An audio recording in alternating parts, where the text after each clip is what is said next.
Fox Sports welcomes you to the following presentation of the National Football League. Russell Wilson hopes to keep the Seahawks' slim playoff hopes alive in Los Angeles, facing Matthew Stafford and the Rams. It's the Tuesday version of the NFL on Fox.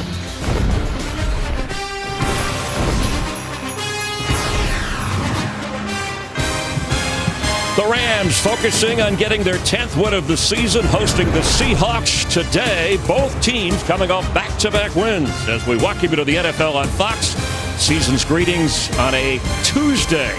Stepping in for Daryl Johnston, it's Brock Heward. Good to see you. I'm Chris Myers, and this is where they're going to have the Super Bowl in about 7.5 weeks, and the Rams hope to stay on a path to get that opportunity, not just as a wild card, but maybe a division champ. And in their division, they're playing the Seahawks today. Was supposed to be played on Sunday. COVID outbreak, rescheduled. Good news for the Rams, Brock. Today, they will have Jalen Ramsey active, also Odell Beckham, just to name a few, to go with that hot combo of Matthew Stafford and Cooper Kupp.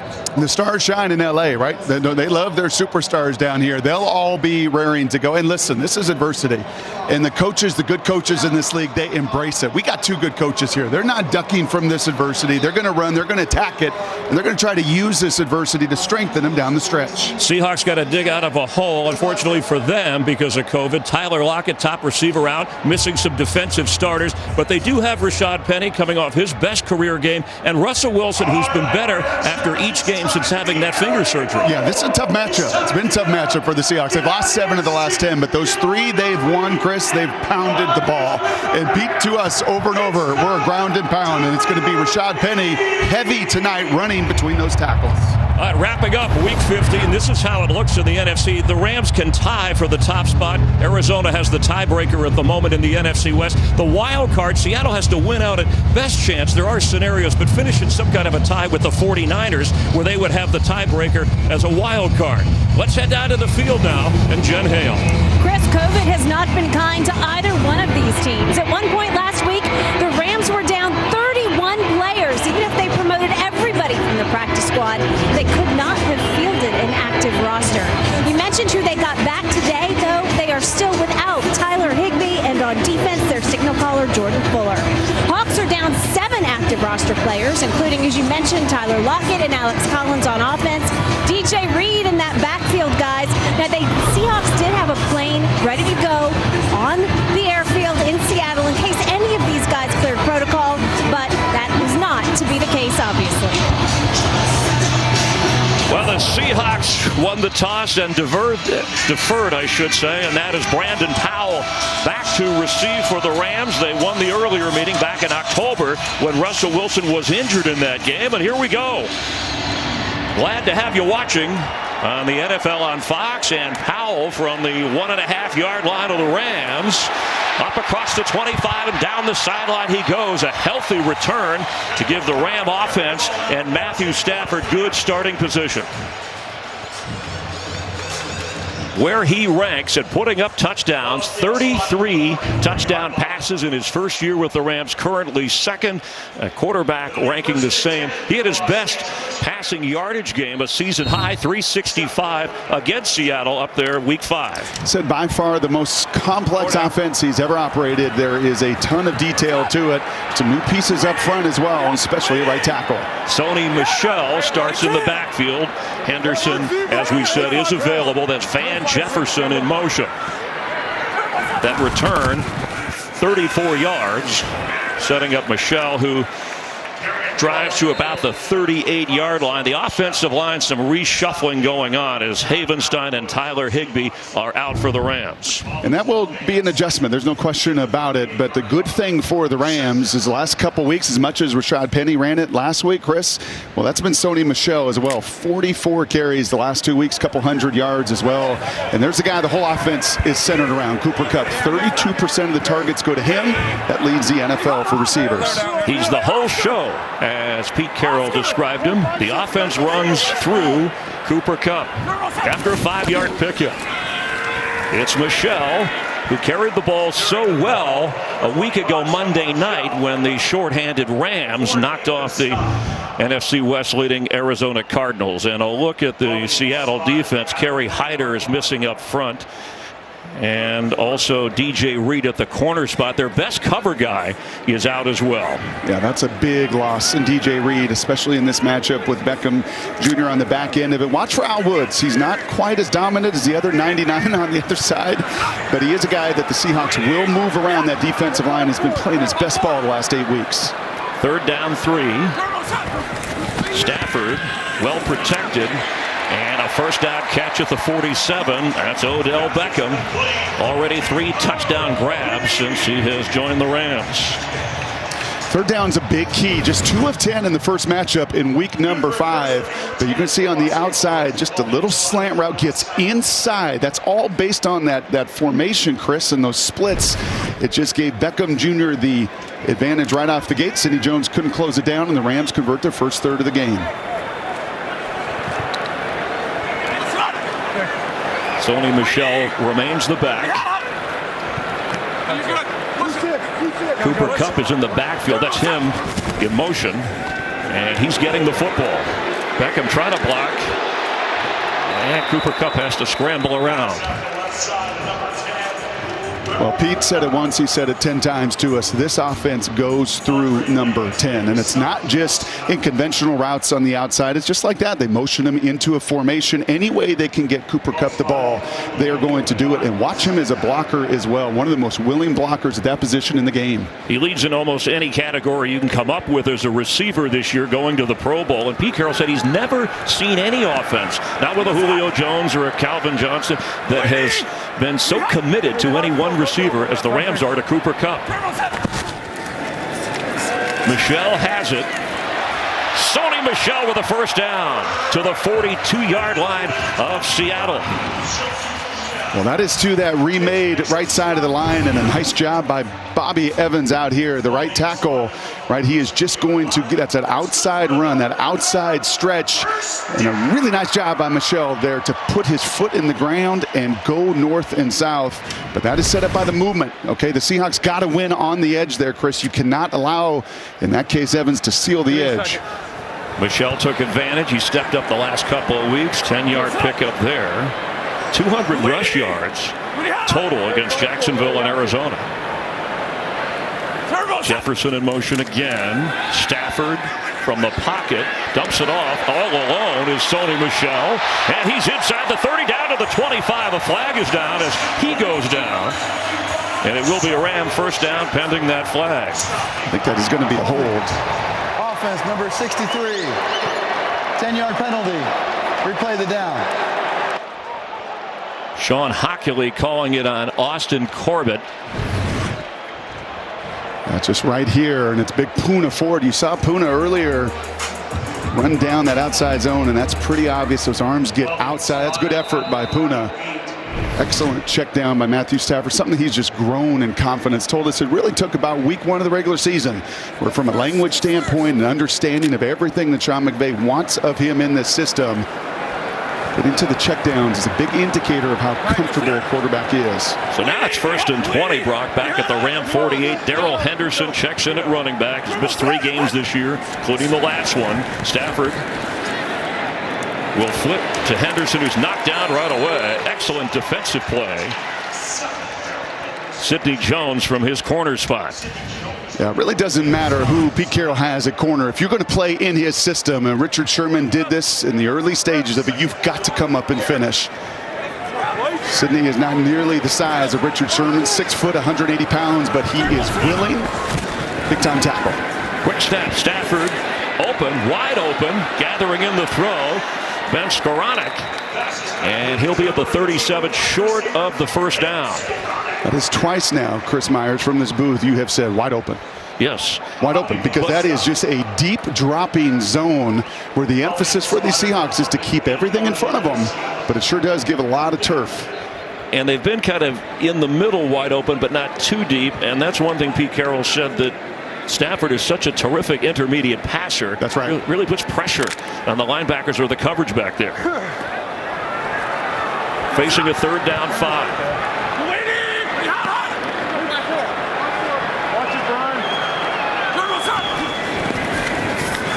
Here comes a flag. Matthew Stafford with the pass complete. That's Odell Beckham to the 30. He'll have a first down. Again, we'll check the flag. Sean Hockley, by the way, his crew, they average the most penalties of any officiating crew this year. I'm sorry to report. Illegal formation. Offense, number 71. It's a 5-yard penalty. Replay, third down. That's going to be the right tackle. We watched Bobby Evans do a beautiful job earlier, but look how deep he is. Here's the line of scrimmage for that line judge, and you can see the right tackle is about 2.5 yards. That helmet has to break the belt line at the center, and they'll give you a little wiggle room, but that one, unfortunately, not even close for Evans. You don't want to wiggle near the belt line.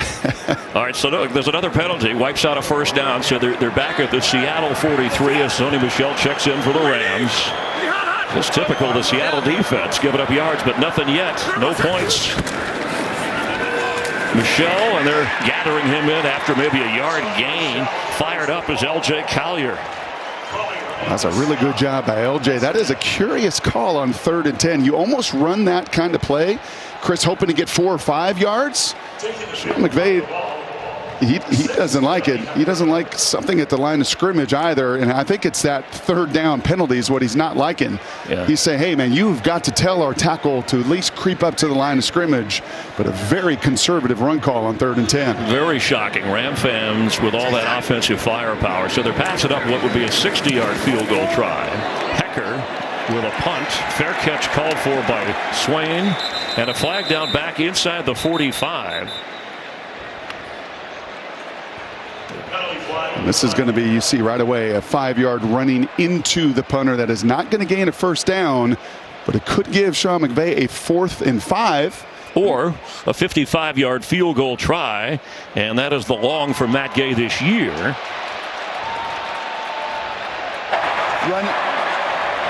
Running into the kicker, defense number 98. Los Angeles has chosen to enforce that 5-yard penalty from the previous spot and replay 4th down. And it looks like it's Alton Robinson, I believe, was the number called.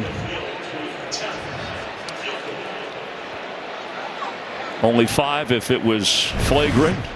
Would have been a first down.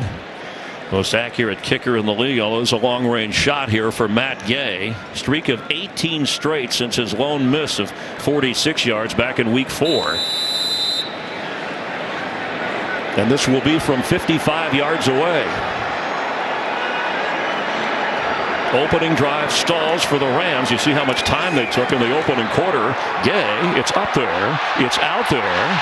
From 55 yards away, it's good there. A penalty after lining up for a punt sets up the Rams for a 3-point try. And reliable Matt Gay in the Rams house gives them a 3-0 advantage.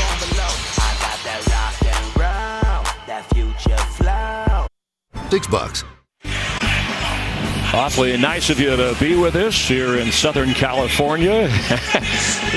That's a Southern California Christmas tree by the beach. Brock Huard, Chris Myers. Rams 3-0 after the Matt Gay field goal. He drives this deep, no return possibility. Seahawks start for the first time today at their own 25-yard line. Russell Wilson, last couple of games, they upset the 49ers, then beat Houston, and he's looked sharp, and he's got the running game going. He's going to tell you he was fine the first game back, but he wasn't. There's no question the last couple weeks you've just watched his accuracy grow. You see the percentage there.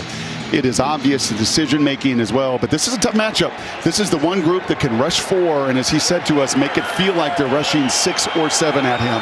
His 6th start, missing 3 games on injured reserve. Again, the broken finger came in October against the Rams, their first meeting. Penny is the running back. Rashad Penny gets the football in a big hole. Then a first down across the 35-yard line. He had that breakout game last week. We mentioned a career best, and he looks hot on the first carry here. A tremendous job by the right side of that line. Watch the right tackle, Curhan. He's making his 2nd start there at right tackle. Big Gabe Jackson. They brought Gabe Jackson in for this matchup to try to wrestle Aaron Donald and the rest of that front 4, and that is an explosive run out the gate. Picked up 11. 16 carries last week, 137 yards and 2 touchdowns. An injury-plagued career, but Rashad Penny healthy now. Wilson to throw and fires complete up across the 40. Gerald Everett, the former Ram who missed the earlier meeting against his former team. There's the offensive line, and DK Metcalf pressure on with Tyler Lockett, their top receiver, out as they go to the line in a hurry on 2nd down 4. It's Penny short of the 1st down. And did not think we would see a ton of tempo, right, with some of the injuries and the depleted roster for both of these teams. I did not think tempo would be a big part of it, but I don't mind it there, and they're doing it again. They're getting right to the line of scrimmage again, and you're doing this to try to simplify some of that rush and the substitution on the other side. Again, Jalen Ramsey back for the Rams. Pass caught. That's Metcalf in a 1st down in Ram territory. Playing with a bad back and a sore foot. I'll tell you what else that tempo does is it does not allow the Rams to travel. I think you're going to see Ramsey as much as possible tonight travel with DK Metcalf, a guy that Raheem Morris, the D coordinator, called a giant. He wants his giant on their giant, but that time the tempo allows that slant route to be run on the undersized corner, and a big conversion for the Hawks. He's on him now. It was long on the last coverage of Metcalf, and this running play goes nowhere. Before the snap, on that previous play, this is what you do on the playground, right? When you got to switch, and I got the little guy guarding me. I don't got the big guy. You post him up. You get inside. That's all that was. It's just out on that playground. I'm bigger than your guy. I'm going to body you up. And a well-thrown ball on that 3rd down conversion. He's easy to spot with those shoes he wears. Grinch-like. How festive. There's Ramsey lined up against the 6'4" Metcalf. On a 2nd down 8, Penny has it, but the Rams are there. Justin Hollins making the tackle. On a 3rd down 7, Penny, half of his career really missed by injury, but when he had the opportunity last week, that burst of speed, he put up career best numbers. Yeah, he's just got a different gear. 7 kickoff return touchdowns as an Aztec in college. That's why he was a 1st rounder. A week ago, he showed that explosion. DJ Dallas in at running back.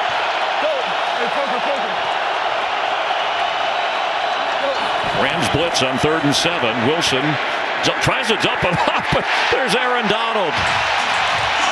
And he threw DJ Dallas to the turf, and it's 4th down. Chris, this was going to be really good if they could have accounted for Aaron Donald, but this is the problem. You see him over the right guard, right in the middle of that defensive line. He just feels that screen. Right, you could see the soft green grass behind it if they could have gotten by Aaron Donald.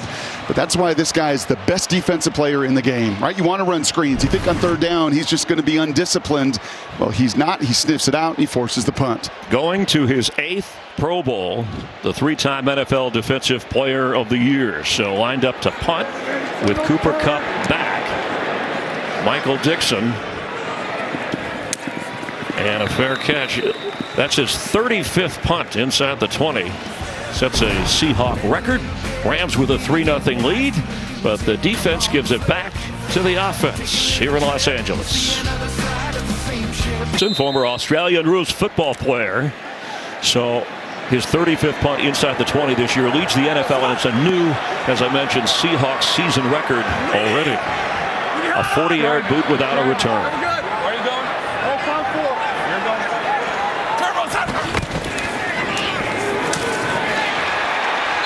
Sony Michel shoved backwards. Puna forward as they snapped it from the 12-yard line. Fox Super 6 giving away a house this holiday season. Scan the QR code, enter the Christmas Special Challenge, and opt into the house sweepstakes for your free chance to win this giveaway. It's free to play. Just download the Super 6 app. Good luck from the Rams' house to yours. That's not Terry's house, though. No, I don't think you want to go near that house. The hen house. 2nd down 12. Big defensive play by Seattle. They got the Rams pinned in here. Michel's been the workhorse for the most part so far. Staff Stafford incomplete. Coverage was good in the middle of the field. He's trying to get to Kendall Blanton, the backup to Tyler Higbee, who again is out because of COVID. That last Ram drive, by the way, 6 minutes 44 seconds. They settled for 3, but kept the ball away from the Seattle offense. Kind of been the Seahawks defense, right? They've been on the field more than anybody else in football. You're going to see their 1,000th snap here in just a moment. But the ability to get off the field on this down and distance, that's been critical. That is why they've kept their scoring points so low this season. It's a big 3rd and 12 from a field position standpoint.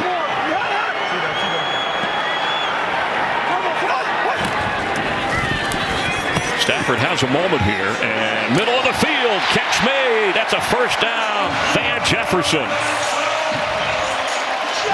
And you said it in that opening drive. What Stafford does as well as anybody in the league are these deep intermediate throws. And this is good on good. This is going to end up being Quandre Diggs, the best cover guy right now. You can see he tries to undercut that deep over. And he knows that he's going for his 5th interception of the season, but that ball just has too much velocity. That's a well-run route by Jefferson, staying flat. He runs away from Diggs and a big 3rd down conversion. Jefferson emerging. Matthew Stafford, you know, Jefferson's father, who's the receiver coach, was on the Lions staff when Matthew Stafford was there. He said he's known Van Jefferson since he was a kid, 10, 12 years old. Michelle carries. There's not much there. There's Bobby Wagner, who leads the NFL in tackles and takes care of things. Let's get a game break. Check in with Kurt Menefee. Hey, Kurt. Hey, Chris. Follow the bouncing ball here. Dallas Goedert has it go off his hands and off his foot. Washington interception. Lucky break. Winds up being a touchdown. Antonio Gibson puts him up 7-0 over the Eagles midway through the first quarter. How crazy was that? Crazy, and it's crazy to have Tuesday Night Football, a doubleheader on Fox, keeping you, and Kurt will keep you updated. There you see the NFC East standings. 2 teams below 500, but the winner will get into that wild card chase. That's what Seattle wants to be a part of. On the run, pressure coming, but completes Cooper Kupp to the 34-yard line. Need to get to the 38 to get a first down, and we've been complimenting Cooper Kupp, who's going, as I said, to his first Pro Bowl, but the numbers are staggering. Yeah, in every way, and I think maybe the most surprising is yards after catch. He leads everybody in the NFL, and you look at that list of being the only Triple Crown guys, which is where he's at now, leading in yards, receptions, and touchdowns. Those are 3 of the very best to ever do it. The great Jerry Rice leading the way. On 3rd down, 4. Stafford well protected again, going deep for Beckham, who was pretty well covered there. There's a flag, maybe too well covered. Bless Austin, who is in for DJ Reed, the top one-on-one cover guy for Seattle. We'll see who the call is on. They're discussing it. Pass interference. Defense number 36. The ball will be placed at the spot of the foul. Automatic. First down. Now, this is the one element when you look at the Rams from a season ago to this year. It is their ability to push the vertical route. It's just an inside fade.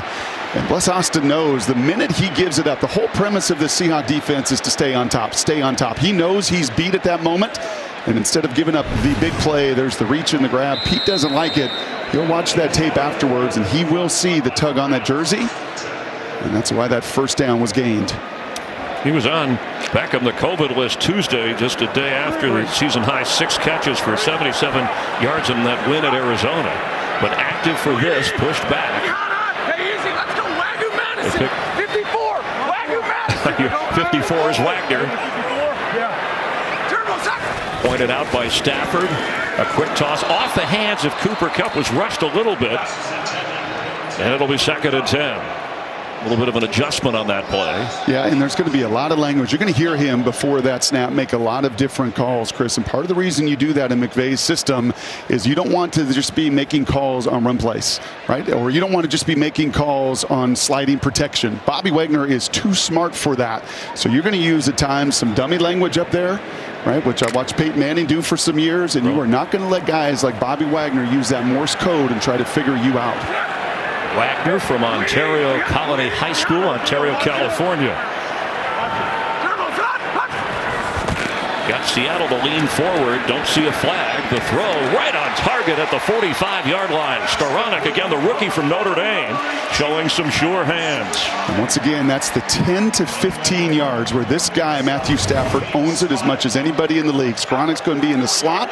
You saw it on Quandre Diggs earlier. This time it's just on Bobby Wagner. And the key, I'm telling you, is those receivers stay flat off of their cut, and number 9 puts it on the dot. Without a huddle, Stafford goes short. That's Skoranek again with running room. He was open alone and has a first down. Wagner tracks him down around the 32-31 yard line as his first quarter is winding down in Los Angeles. Stafford 8 out of 10 so far. You see the numbers. That penalty, Beckham taking advantage, helps set him up. We have gone through one in this clash in the NFC West.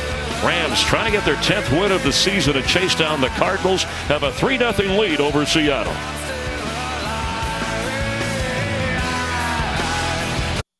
What they call, it's really window frames, picture frames that let air flow through. Start of the second quarter. It's about 60 degrees here in Southern California. Tuesday NFL on Fox. Jen Hale, Brock Hewitt, Chris Myers. Awfully good of you to be with us. 3-0 Rams are opening drive on a field goal. And now Stafford stepping up and firing. And it's intercepted. Taken away at the 5-yard line by Quandre Diggs. All the way back up across the 30 for Seattle. His 5th interception of the season.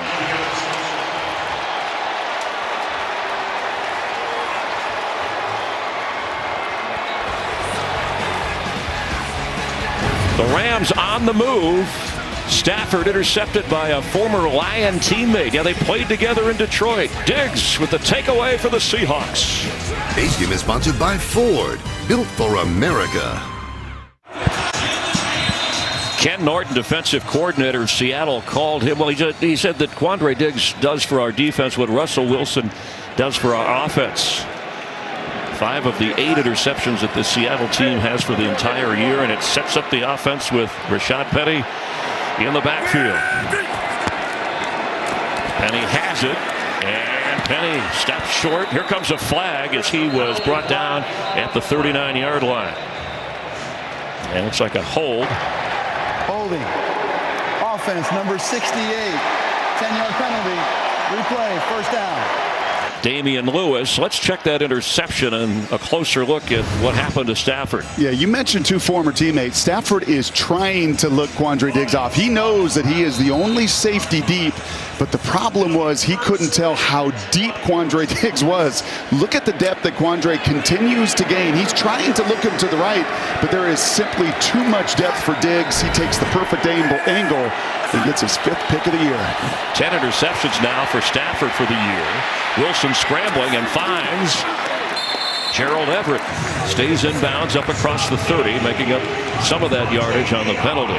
You know, I know you guys have every stat there is in the NFL on your little sheet over there. Do you have the stat for how many penalty holding yards Aaron Donald gains as well? You know what? He had that, or his agent gave it to me last year. I haven't kept track. I do know that against Seattle in 15 previous games, he has 14 sacks. Russell Wilson will be the... That doesn't count as a tackle for loss, but that first down run of a hold and negative 10 yards is a huge play. He gets double teamed, often triple teamed.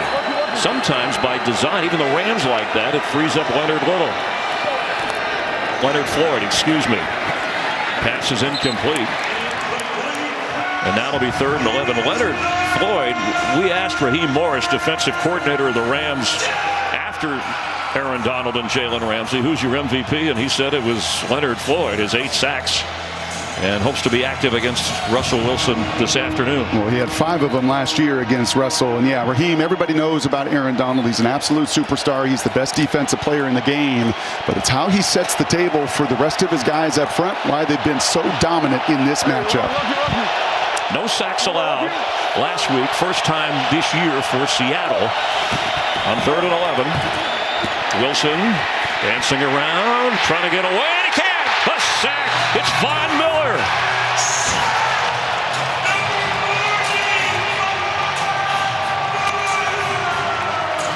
Active off the COVID list and ready for today. Well, this is a tough one on Dwayne Brown. The left tackle 76, because this is a hitch, and Russell's trying to step up and throw, but as good as the rush was, the coverage on the back end was better. There was nowhere for Russell to go, and Vaughn, he gets the home fans screaming for him. Loss of 9. Dixon. That's Brandon Powell. Fair catch. Backed up at the 32, 33-yard line of the Rams. So 5.5 sacks for the year coming over from Denver. That star power you were talking about, the star is shining. That's his first sack. 5 here in Los Angeles. Wrapping up week 15. A little delay on Tuesday. Week 16. Take a look Thursday. 49ers at Titans. It's on NFL Network. And then Christmas Day, Browns and Packers on Fox and the NFL Network. And Colts, Cardinals, Christmas evening on the NFL Network. Week 16 starts, you're right, in about 48 hours. Wow.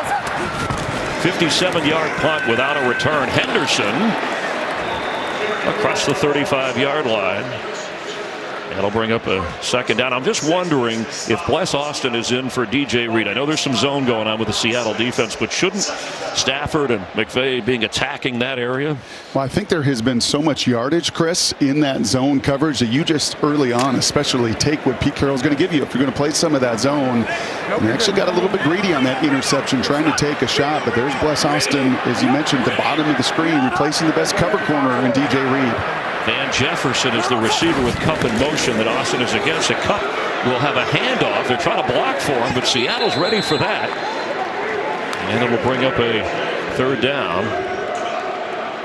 Alton Robinson, second-year player from Syracuse, credit for the tackle. Well, you mentioned the yardage and the amount of snaps that the Seattle defense. You look at the stats. I mean, they're last in a lot of categories defensively, but again, 5th in scoring defense, and that's really the most important statistic as a defense is how many points you give up. Situational football, third down defense, red zone defense. That is why those situational areas is why they've been so good. And look at that, no team in 50 years has finished last in yards, yet top 5 in scoring. Situationally and special teams, definitely components of it. Opportunity on 3rd and 5. Let's see how much pressure they bring. The blitz is on. It's picked up, and the catch made. Bryce Hopkins has a first down on the move. The coverage was pretty good by Ryan Neal. He's in there for Jamal Adams, who was injured a couple of weeks ago with that shoulder surgery. And you called it right. This is the first snap where you've seen more than 4 Seahawks come. They try to rush 5. Jordan Brooks off the edge, and you've got the perfect play called. You've got a little shallow cross that's running away from a safety right there. And that's credit to Sean McVay. That's anticipating on a 3rd and 5. Maybe we'll get man coverage. We'll get a little bit of a pressure. And let's get to the perfect route to beat that coverage. And Stafford executes. Hopkins, second-year player, drafted in the 4th round with a catch and carry for 9 yards from the 46. McVay almost ran into the official to get a timeout. High energy, Sean McVay. Urgent. Timeout. Los Angeles, their first of the half, 30-second timeout. You know, the sign said urgent enjoyment. You noticed that when we were Zooming with the coach who had a crazy week juggling players, and you asked him what that meant, and I thought because of all the COVID stuff that it said urgent care. That's what I was worried about. But he said, he explained it to you. That's right over his shoulder. What he looks at every day in his office. I guess it's the Ted Lasso effect, right? He's got believe in his office, but that's important to Sean McVay. And talking to Rams personnel before the game, you know, last year there was always a sense of urgency. That guy never lacks in desire, he never lacks in energy, but trying to also enjoy it. And I think he's enjoying number 9. I think he's enjoying Raheem Morris, Odell Beckham Jr., Von Miller, but a constant reminder every day to enjoy this game that you get to play. Darrell Henderson is the running back. Stafford, a quick drop and the catch made.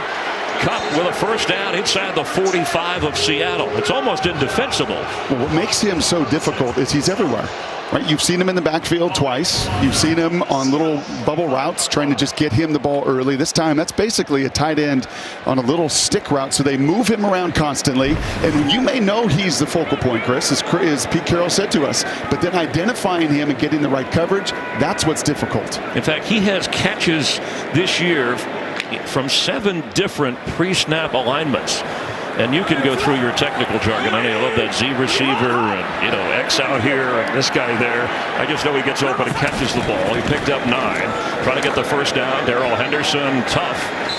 Poona Ford started. It looked like he got it and was pushed back. Well, how about this? He doesn't just catch the ball. I mean, this is what is different about Cooper Kupp and what I love and his peers love. He's going to block here a defensive end. That's Darrell Taylor. And that is what you're asked to do in this system. It isn't just all those fancy catches. It isn't being the triple threat guy with touchdowns and yards after catch. It's also when your best players do the nitty gritty like that and they get down and they block edge players, and you gain the ultimate respect of your teammates and your peers. Meanwhile, a lot of yards for the Rams, a lot of plays. That Seattle defense out there, but it's only a 3-0 Ram lead. At first down, Stafford drops. Pressure coming. Henderson has it. Hit hard. Knocked out at the 41. That's Darrell Taylor, who's known for his sacks and leads the team on quarterback hits. That's a hit that you'll remember whether you're a quarterback or not. This is what P wanted. If you're going to play zone, and this was the old days of the Seahawks football, you can play that soft zone, then I'm going to come up and I'm going to collision. And Darrell Taylor does not only lead this team in sacks with 6 on the season, that shows his versatility. And I think next time Darrell Henderson catches that little underneath route, he's going to have his eyes on 52. Only picked up 3 and paid for it. Henderson stays in. Kupp is in the slot there to the left of Stafford. Henderson with the carry and finds some room inside the 35. Near a first down, but they're going to mark him just looks like a little bit short. And guess who sets all that up? It's Cooper Kupp. As you have a Seahawk down, and I think that might be the big boy Al Woods, but that is Cooper Kupp lined up in that position, as you said, in that slot, and not blocking a defensive end that time, blocking a nickel back, but it's his block that sets up that run. We'll check on Al Woods. Hope he's okay. 3-0 Rams with a timeout.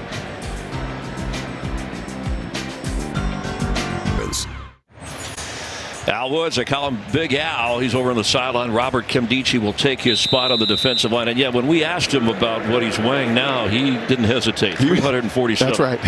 He was proud of that fact, too. Said it's the sushi in Seattle on Thursday nights. That's a lot of sushi. It'd be an ocean full. On 3rd and 1. Do they go for the deep ball? No. And they go for the first down. And Michelle twisting and should have it, but will check the spot.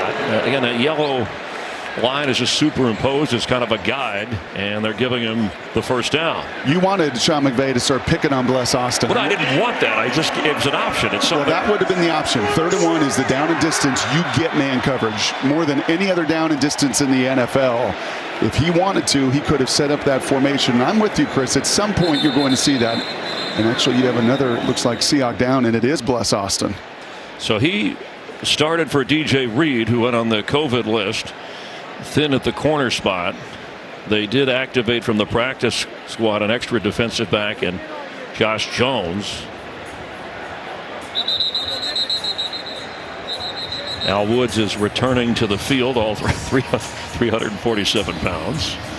And he's called the igniter by Ken Nord. He says, he plays animated, all about energy, and he certainly was full of that when we talked to him. It looks like John Reed, second-year player from Penn State, is coming in. Well, even more. If you wanted to try to get after Bless Austin, well, I think you're going to now pick on Reed even that much more. I'm going to anticipate some soft zone coverage from Seattle defensively. Looking one way. Cooper Kupp trying to put a move on. To the 30, Sidney Jones wouldn't let him get away. Matthew Stafford in his career, this is first year with the Rams, including the postseason, 50,000 plus yards, the fastest to 50,000 in NFL history. When you think about all the outstanding quarterbacks, Drew Brees defeats him by 1 game for that mark. Drew Brees is watching and appreciating the moment. Stafford, quick throw and drop. He was all alone. Skoranek, who made 2 catches earlier, couldn't hold that one at the 25. Okay, so here's the key to that defense, that number that we put up, right? That no team since the merger has been top 5 in scoring defense and last in yards allowed. And Skoranek Maybe that had a little something to do with that hit earlier that we saw from Darrell Taylor. Those guys underneath start to have their head on a swivel and look around. But these are the downs and distances of how you stay a top 5 scoring team. Finding a way to get off the field on a 3rd and 8. Take advantage of that drop if you're the Seattle defense. And have the Rams thrown deep enough yet? Here on 3rd and 8, Seattle's ready for it with a deep drop. Ryan Neal is way back there. Stafford is looking around. And he's going to be sacked at the 43. Rasheem Green. Looked like he wanted to go to Cup, but he couldn't quite get set. And I think he also wanted it right over the ball here. You're going to see the route, but Bobby Wagner gets sticky. You're playing zone coverage, but on 3rd down, you have got to get tight. That's exactly who he was looking for. But tremendous effort there by Bobby Wagner. One, and Rasheem Green then to close that pocket, and that sack knocks the Rams out of field goal range. 4th sack of the season for Green. Johnny Hecker will try and pin the Seahawks. Swain. No, he did not fair catch that. And he's got room up across the 15-yard line. Nice return by Swain. Sets up Seattle after the Hecker punt of 33 yards.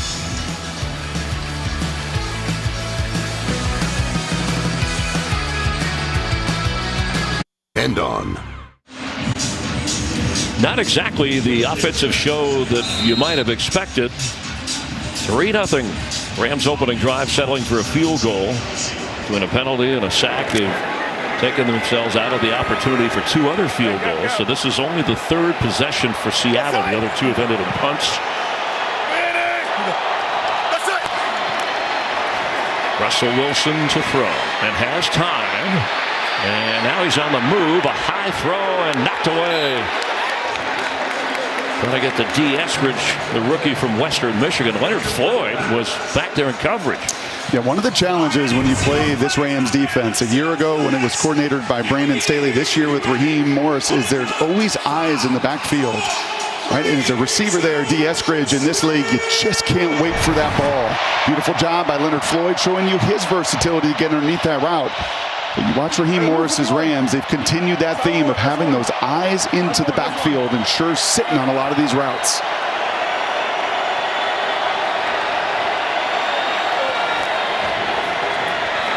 Metcalf has it, holds up, and is shoved out of bounds by Jalen Ramsey. Hey, this February, one of the most unique races NASCAR has ever had, and it's coming to Los Angeles. Michael Waltrip, 2-time Daytona 500 champ, and the Fox NASCAR crew, they're going to be on hand to bring you the Clash at the Coliseum. It's live on Fox, February 6th. They had the groundbreaking ceremony at the Coliseum as they turned that into a track. He's here watching this game, and he was there exactly on the anniversary of when they broke ground for the Coliseum. The week before the Super Bowl, that's Sunday on Fox.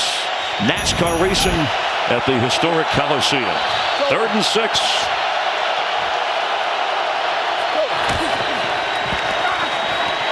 Wilson's throw. Metcalf can't handle it. Ramsey on the coverage. That's your big on big. That's your giant on giant. Every significant snap, Raheem Morris wanted to get Jalen Ramsey on DK Metcalf, especially without Lockett around. You can see Ramsey reading the hips. He undercuts it, and he just gets his hands on it. Look at the timing. Usually when DBs elevate that early, that ball will go extend right over them, but Go-Go Gadget Arms knocks it away. That's why he's the best corner in the game. Michael Dixon with another punt. Backing up and knocked down. Excellent special teams play. Brandon Powell inside the 25-yard line. Jalen Ramsey with good defense on DK Metcalf. That's the kind of half it's been so far. Good defense. Ramsey, 4-time Pro Bowler. Ready to go to another Pro Bowl. Not all announced. Some have been for Aaron Donald and Cooper Kupp. Darrell Henderson starts as the running back after that 54-yard punt. Nobody's been close to getting a touchdown in his first half. And Stafford is sacked again at the 15-yard line. Carlos Dunlap. Well, that's now the second time you have seen these Seahawks bring a little pressure. And Matthew Stafford right now having a hard time finding his footing a little bit. You're going to see the pressure come off the edge here, the fifth defender. And Carlos Dunlap just wins right off the jump. Bobby Evans is in at right tackle. There's no Havenstein. There's no Boom. And he wins right off the jump, but that pressure into the face of Stafford in a critical negative play. A loss of 9. Bless Austin is in the locker room. Jen Hale will give us an update. Darrell Henderson carries. It's 3rd and long. So you have John Reed at one corner, Sidney Jones at the other.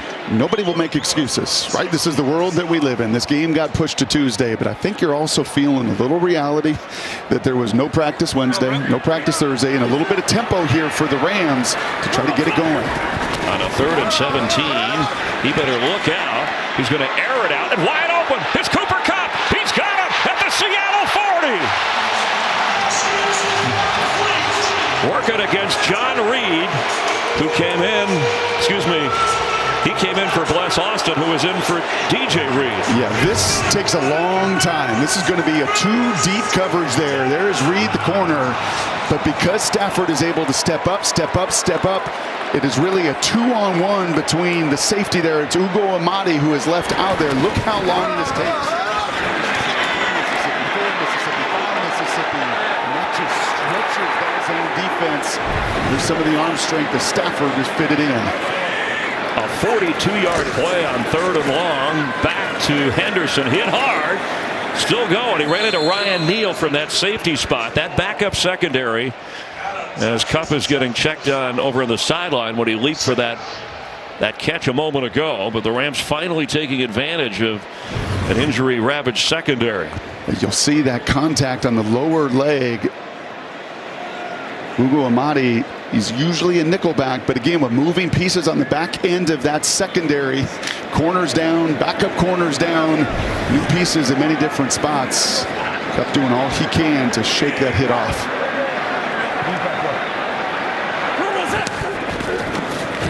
Stafford has it. Can't find anybody. And throws incomplete. Beckham was in the area. Poona Ford looked like he deflected that ball. Had a chance. How did Poona get there? I don't know. We're seeing D linemen dropping into coverage, linebackers in coverage. This is freaky. It's a freaky Tuesday. Well, he's not 347. He's about 310, but this is all effort from Poona Ford. Look at the big man continue to chase. Oh, he almost had a pick. Oh, and he's going to get laughed at in that D-line room. Love the effort. But a chance there to a big-time interception out of the big nets. Kupp is back out there. Sony Michel in the backfield. And we're going to have a timeout. Rams. They had 4 seconds before the 2-minute warning. I think, were they trying to beat the clock expiring here, the play clock? Delay of game. Offense. 5-yard penalty. Wow. So they did not, after all that, apparently they did not get the timeout called in time. Or did he's trying to say, I did. Before the delay of game, timeout, Los Angeles, their second of the half. All right, thanks for clarifying. Timeout. Join Fox Sports in giving the gift of play this holiday season, supporting the She Who Plays campaign with nonprofit partner Good Sports to keep girls in low-income communities across the country engaged in sports and fair play. Visit goodsports.org/Fox Sports and learn more. 37-yard line of Seattle on a 3rd down 7. Last time they were down here close, Stafford was intercepted. And here's Kupp right in the middle of that bunch formation. Beckham, bottom of your screen. Middle of the field, not enough for the first down is Skoranek. Wagner with a quick tackle at the 2-minute warning. Supposed to be Sunday, moved to Tuesday. Important NFC West clash, and their defenses are showing up.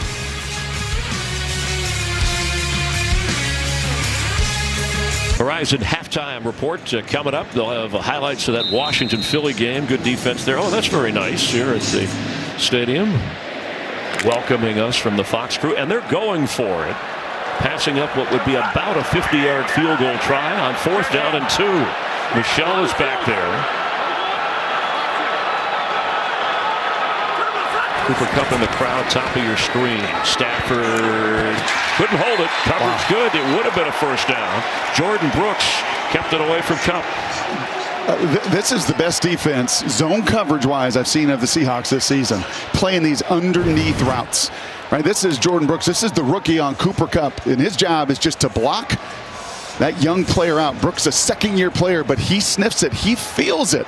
And it's just like a basketball player, Chris, that's posting up, and it's an entry pass into the post.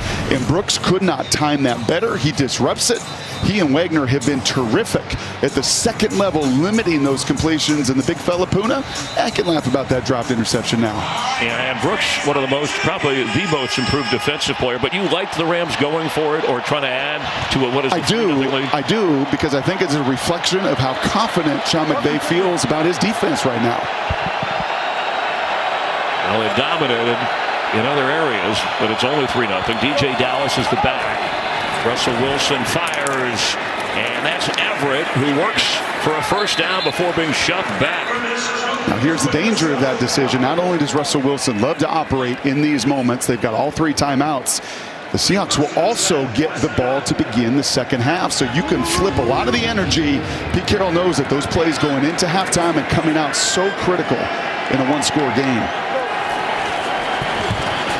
Russell slipped, but still got the pass away, and it's DJ Dallas sliding in Ram territory. We'll check where they'll mark him down. A little short to be a first down when they get to the 47 of the Rams, but they're trying to hustle as the clock is running. Where did he throw this from? From his knees. He was not touched by a Ram. They need a half a yard. Wilson, pressure coming. It's ball's deflected, but still caught inside the 20. Everett. A flag down around the 34 of the Rams. Von Miller was the one who put the pressure on Wilson and caused the wobbly throw. Holding. Defense number 5. This penalty's declined as a result of the play is a first down. Well, that was a beautiful double move by DK Metcalf, and the coaches above us here are seeing the same thing that I felt, those eyes in the backfield. These Rams defenders just squatting on these routes. No Tyler Lockett, so a lot of sitting on the routes. That time Ramsey grabs him, and Russell in just the nick of time has the strength, even through Von Miller, to get the ball away. Who has a sack already. Such uncanny arm strength in sensing the pressure. 34-yard gain. Wilson trying to get out of this, and he can't. Leonard Floyd brought him down. Well, it is Leonard Floyd, but it's Aaron Donald, and that is yet another one where 54 is going to give some love to 99 tomorrow in the meeting room. It never shows up. There's nothing on the stat sheet that shows up other than a sack for Leonard Floyd, but it was 99 disrupting the pocket. All 3 timeouts for Seattle, but the clock running at 25 and counting. Wilson throws incomplete. Estridge, D. Wayne, but goes by D. Second-round pick from Western Michigan was the target. Coverage is pretty good back there. Dante Dion, who was waving his arms for the crowd to make more noise, was on the coverage. 3rd and 12.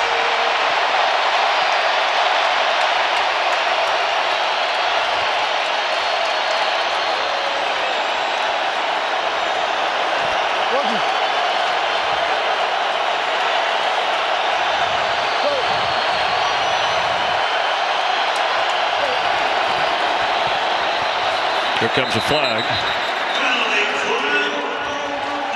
It's against Seattle. Before the snap, false start. Offense number 76. 5-yard penalty. It's still 3rd down.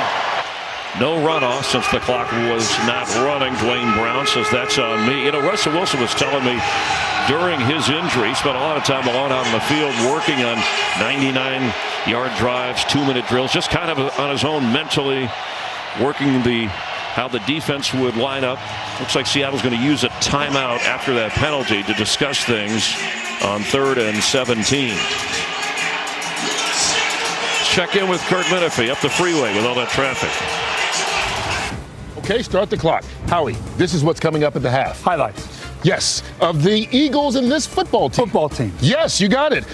It's all coming up on what? The Verizon halftime show. Yes, you're a winner. What do I win? A chance to punch Jay. Really?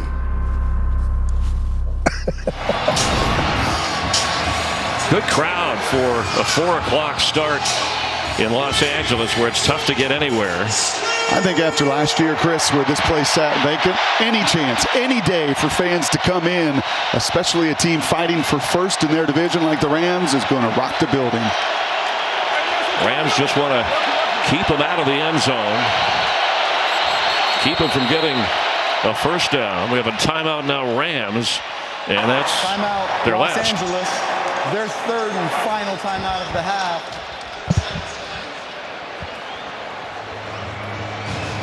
Well, with a lot on the line, Rams trying to get their 10th win, get to the top of the NFC West with Arizona. Cardinals losing Sunday. Rams beat them a week ago Monday. And Seattle back-to-back wins.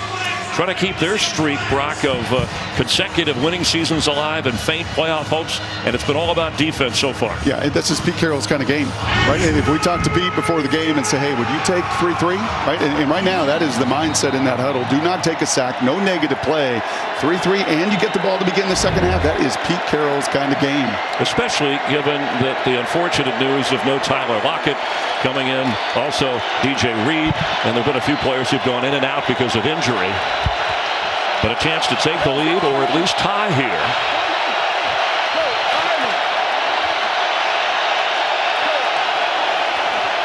Wilson has some time, floats one to the corner and out of bounds. He didn't like what he saw. Metcalf was over there. And they'll line up for a field goal to tie this thing. Now, Jason Myers has hit 2 field goals last week, but he's been a little bit inconsistent lately. Yeah, and even in warm-ups, as I was watching earlier, and Sean McVay likes that stop. I think he, too, doesn't mind a 3-3 game as good as his defense has played. But it was a little choppy in warm-ups going into this end earlier. This will be a 39-yard try. He did have a 61-yarder here at SoFi. The kick is just didn't work it through the upright on the left side. Was not sure which way it was going to go, but he ties the game with 10 seconds remaining.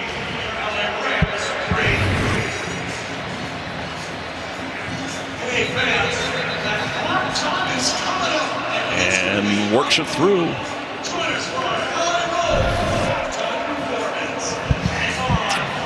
Closing out week 15, the delay to Tuesday, and this is the way it looks. Seahawks, their best scenario is they got to win out and hope they finish in some kind of a tie for the 49ers or with the 49ers in a wild card spot because they would win head-to-head. But there's a lot in between, including the Washington Eagle game that's going on right now. They'll update that at the half. And the Rams, even if they get their 10th win, the Cardinals would still hold the tiebreaker, but games remaining, and that should be 10-4 for Arizona. That graphic updated after the Lions knocked them off. And there's a lot of teams on there, and no surprise, 27 teams still alive, statistically speaking, for the playoffs. That is remarkable this time of year. 7 out of 32. There's 70-year-old Pete Carroll, the oldest head coach of the NFL, and the youngest is on the other sideline, Sean McVay, who's half his age. And, you know, they both carry that same kind of, and it's not artificial enthusiasm and energy. It's very real. Yep. And their players know it, and they've had to withstand losing a lot of assistant coaches over the course of their successful years, which has affected their teams. And their familiarity breeds games like this at times, right? Just kind of gritty, tough to score points and make big plays. A lot of familiarity. Going to be a lot of adjustments at halftime for those Rams. But the stat of Sean McVay having a lead at the half and never losing, that tie throws that out the window. Your State Farm first half stats, not very exciting offensively, but we'll give the defenses a lot of credit for playing tough physical football. The Quandre Diggs interception as well. The Verizon halftime, they'll check on that Washington Eagle game that's taking place. And the Seahawks set to receive the second half kickoff. It's the NFL on Fox on Tuesday.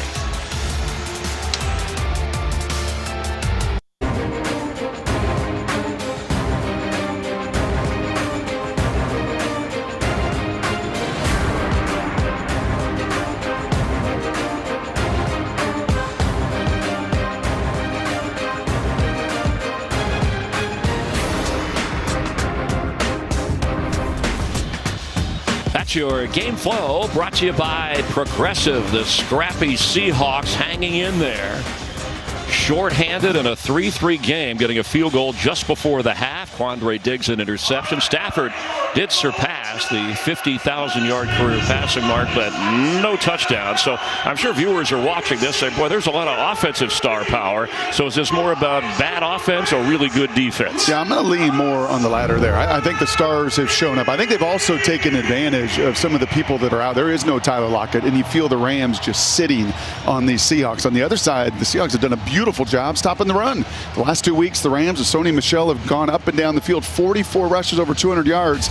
Not that way in the first half. It has been the defense, Chris, and in particular, it's been the stars. Aaron Donald got it going on that opening screen. Here comes Von Miller with his first sack as the Los Angeles Ram, and you know Jalen Ramsey loves that matchup with DK. And how about those Seahawks? Well, yeah, Quandre Diggs picking off his buddy from his days in Detroit, his 5th of the season. Here's Carlos Dunlap getting home, one of 2 sacks, and then Bobby Wagner and Jordan Brooks have played a phenomenal half at the linebacker level. So I think it is part of the offensive pieces out, but it's been tremendous execution defensively. Deferred in the beginning. Seahawks. DJ Dallas will not have a chance to return. Let's check in with Jeff. Well, Chris, the Rams might have won the time of possession battle, but Pete Carroll gives his defense credit for keeping this score even. Offensively this half, he wants to focus on Gerald Everett, who had a really strong first half for the Seahawks. He's playing his former team for the first time, actually. Don't forget, in that first meeting between these two, ironically, Everett was out with COVID. Also, circle DK Metcalf, just 2 catches for 4 yards in that first half. Pete told me, hey, I want to force the defense to have to account for him. We're going to look harder for him this half. Cooper Kupp 5 catches, leads every receiver. Metcalf with 2 grabs. Wilson will hand off Rashad Penny. Started the game with a big run. Picks up 8 there. And that is one of the keys. That is what Seattle would like to do. That was another facet of their game plan coming in, was to try to hammer away. That is tremendous efficiency on first down. If you can get 3 to 4 yards on first down, you'll live with it. You see just 5 rushes there for Rashad. The number's 12. If he gets more than 12, he has a 100-yard game. I think you feature him as well. Alex Collins inactive on the COVID list. That's Freddie Swain, who's in the backfield, but they give it to Penny, who gets the first down up across the 37-yard line. Collins is out on the COVID list. Travis Homer the same, and still Adrian Peterson, who they picked up and played a couple of weeks ago in the upset of the 49ers, bothered by a back problem. So it's Rashad Penny and DJ Dallas. And a fresh set of downs.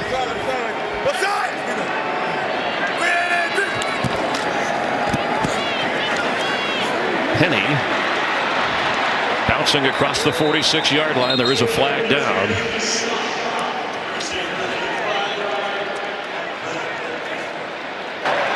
Holding. Offense, number 68. It's a 10-yard penalty. Replay, first down. Okay, they need to create a new stat in the NFL, because this is once again Aaron Donald.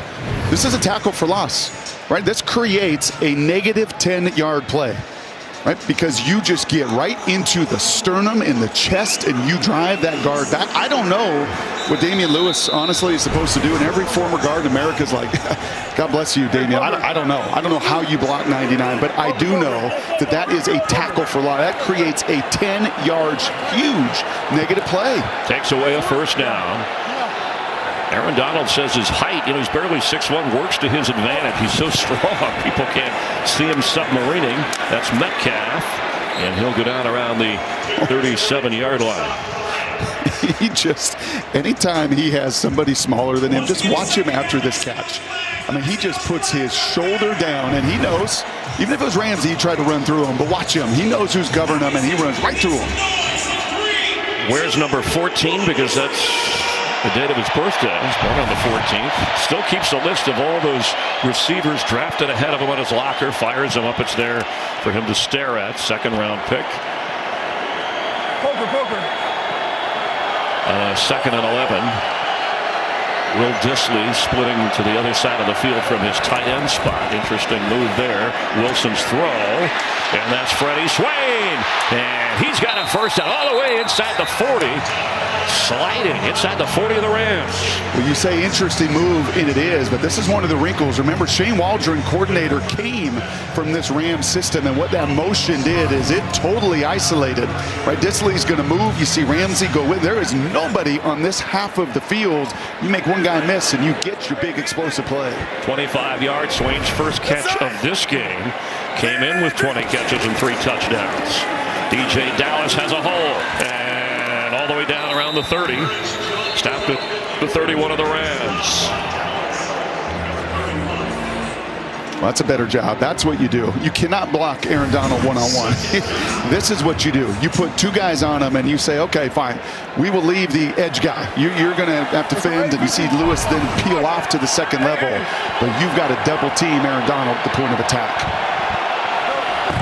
After he picked up 7, he's going to get the first down. Dragging Hollins with him. Second-year player from Miami has had 2 games this year with 5 catches. So you see the key here, Chris. Just do not have a negative play. Yeah, he only carried 19 times coming into the game. He's already got back-to-back carries and a first down. In field goal range in a tie game. First possession Seahawks, second half. Wilson's quick throw off the hands of Metcalf. And that's not a negative play, but that's not a stay on schedule play. But all the other plays, other than that holding call on Aaron Donald, every one of them did what? Kept your efficiency going. And this is just a little hitch route, right? But Russell can feel who's breathing down on DK, and that's one that you just got to put in the belly. And the 2 of them, if he makes a tackle, it's still a 4-yard gain. And you stay on schedule. These are the downs and distances. It starts to get scary facing that front. So see how they treat Aaron Donald, Leonard Floyd, Von Miller. Well, that's fun. That's on 2nd and 10. Penny's the back. Some finger pointing. He gets the carry, met right away, and maybe a yard. And the one guy you didn't mention made that play. And that's Greg Gaines. Right, so you mentioned all those other superstars, and they are superstars. And then there's the lunch pail guy whose face eats more of his helmet than any other player in the league, and that's Greg Gaines. And he's the one then that takes on that extra defender. And he's quietly had a really good year, as Raheem Morris said as well. Gave him his due, really playing off Aaron Donald. Tremendous play from the former Husky. Said he was the most improved player on this Ram defense. Sebastian Joseph Day out, so he has plugged that hole for a while. 3rd and 9. Wilson's pass caught by Metcalf, and he's got a first down around the 12 of the Rams. You know the difference with the NFL game and the college game? It is one little heartbeat. Jalen Ramsey is going to slip on this little curl route. Just get to the sticks as the Seahawks use a little tempo, but that little slip right there, that's difference. He can't go collision it in a big 3rd and 10 conversion. Last 4 touchdowns Seattle has scored against the Rams were all by Metcalf. Dallas and DJ surges through and gets inside the 5-yard line. Couldn't tell if he was down because there were so many people surrounding him, including Gerald Everett. That was all 31. There is no question. But watch Gerald Everett here as well. He's going to toss Von Miller. And here is DJ and his buddies carrying along. He picked up 8 when it looked like he could have been stopped after a 1 or 2. DJ Dallas. He's going on in for the touchdown.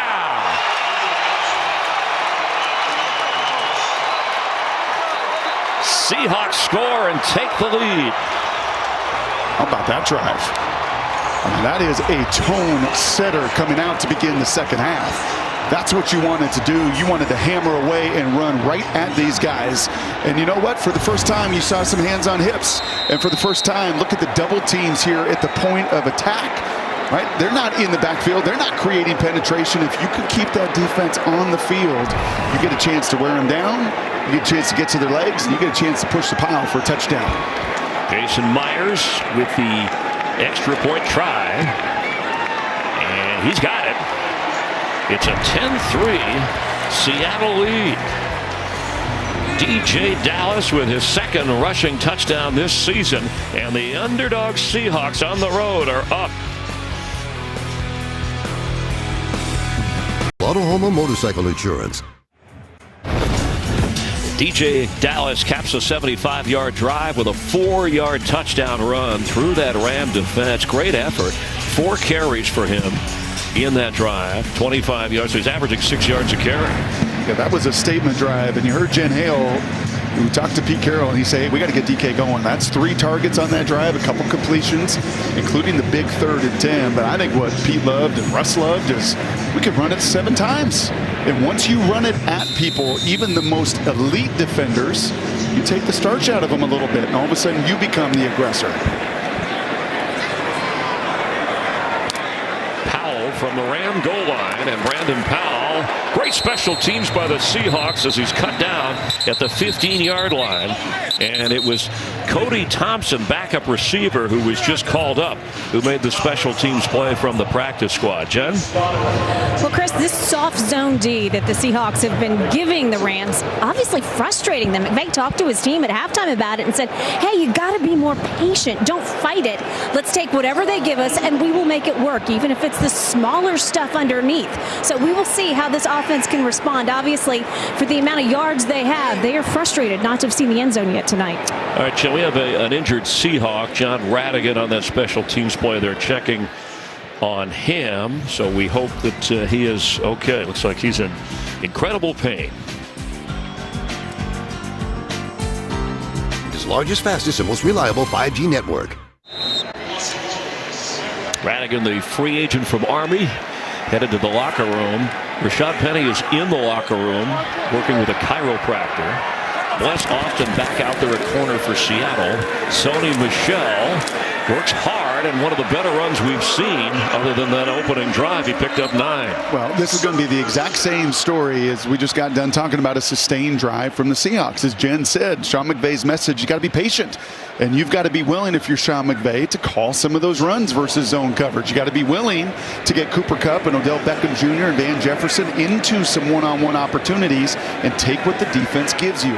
So you want to see more 3-4 wide receiver out there. Well, I think without Tyler Higbee, you are missing that presence on the edge.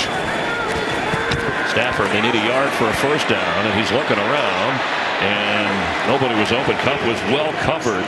Sidney Jones was on. I mean, this Ram offense, they came in 7th in total offense, averaging 28 points a game. And all they have is 3. We have just over 8.5 to go in the 3rd quarter. Yeah, and again, this is not an excuse nor an explanation, but no practice Wednesday, Thursday, Friday. Walkthrough Saturday and Sunday. No live reps, no real action. You got a lot of people back, but you got very little quality work in the last week. Well, new people, but Sean McVay said we got to treat it like we're playing on a Thursday. Not a lot of time between, and at least it's an opponent we've seen before. But Seattle doing some different things on defense. They need a yard on 3rd down. Going for Kupp. He comes back to the football and hauls it in. Wow. At the 45-yard line. I mean, I don't know what you could do if you're Sidney Jones. I mean, this is what people feel against Tyler Lockett. There is a penalty flag down. Defense number 36. This penalty's decline. The play results in a first down. I mean, how many times Tyler Lockett, Cooper Kupp, very similar. You're covered, but you're not. Absolutely. They talked about when he came out of college, a 2nd-round pick, or excuse me, 3rd-rounder from Eastern Washington, how terrific his body control was, among other things. And that's his 119th catch, ties a Rams record with Isaac Bruce. And that was set back in 1995. Greatest show on turf. That's a pretty good show there from Cooper Kupp. Pick up a 32 yards.